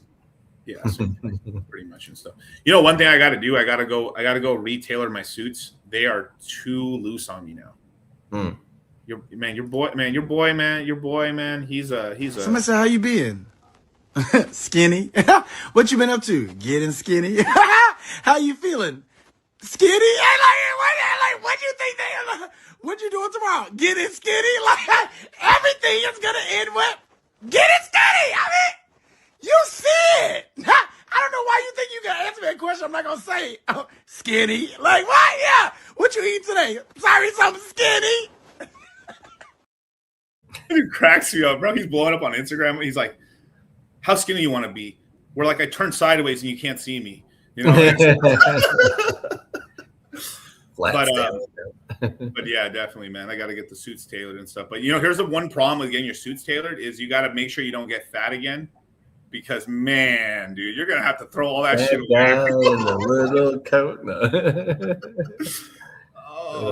I've seen some streamers wear it. I get it because it's your favorite jacket and you wear it and they're like you get this point where it's barely holding here and then you go to your tailor and it's like, hey brother, I can't expand it out anymore. Yeah. And then they're rocking it it open and stuff, man. Bless you. Excuse me. God damn. I have this fucking sick ass Louis Vuitton jacket I always wanted to wear. I bought it and I just got too fat to wear it and I never wore it. And I'm just like, I'm gonna wear that, bro. Yeah. But don't fuck around. One thing with suits, don't fuck around. Make sure it fits your shoulders. I give you guys a big and nice, have it even a little looser on the shoulders because you'll be surprised. That's one of the main places where you can adjust a lot of things, but sometimes there's just no more give. If you can't move your arms around, it's just an uncomfortable time. That's not really what you should be doing. You're not buying a straight jacket. Yeah, that's right and stuff, man. But yeah, and then also I think we also have a Federal Reserve meeting coming up pretty soon, actually. Yeah, tomorrow. Morning. Beautiful. It is on the CPI. Inflation's higher. Surprise, surprise. We have the actual main FOMC meeting that's happening on the 20th. It's on the 28th, but the date, the actual media coverage and stuff will be on the 29th. One day after the Crypto Mindset closes. So looks like the people in the Crypto Mindset course and the Crash Out course will get that update. Ooh, yeah. That'd be good. Beautiful. Yeah, that'll be a really good one and stuff like that. Oh, that's an interesting thought. Maybe we'll do one stream, but we only have it on Cultivate Crypto Live for the FOMC update on the 29th. That might be something just to try. We have so for people who don't know, if you go on the Crypto Mindset course, a website here on cultivatecrypto.com, there's a live feature. Oh, on that one's what yeah. I forgot about that. There's a live feature. There's something called live stream. What's that? Well, we are updating. We are now putting a lot of our content on here. We are making ourselves rug proof. As long as you can get access to cultivatecrypto.com, you have access to a lot of our streams, basically. So Charlie's been backing up all the streams on here. I will be doing that as well. But it's another place that if you can't find us anywhere, we're on cultivatecrypto.com. Yep. And you can literally press that subscribe now button on the left-hand side. It'll bring you to a place where you can put in your name and email address if you press it. And then there you go. So you get notified of every live stream. So some people have complained in the past, YouTube doesn't give me notifications anymore. We're being shadow banned, or you just don't get the right notification and all that. Sign up to that, even if you don't watch it on the website, because you don't need to watch it on the website. The whole point of this is, hey, you can see us. We're never going to get taken down. We have all of our episodes backed up here. But then also, that way, we hope you guys get the notification that we're live. Then let's say you get it in your email, right?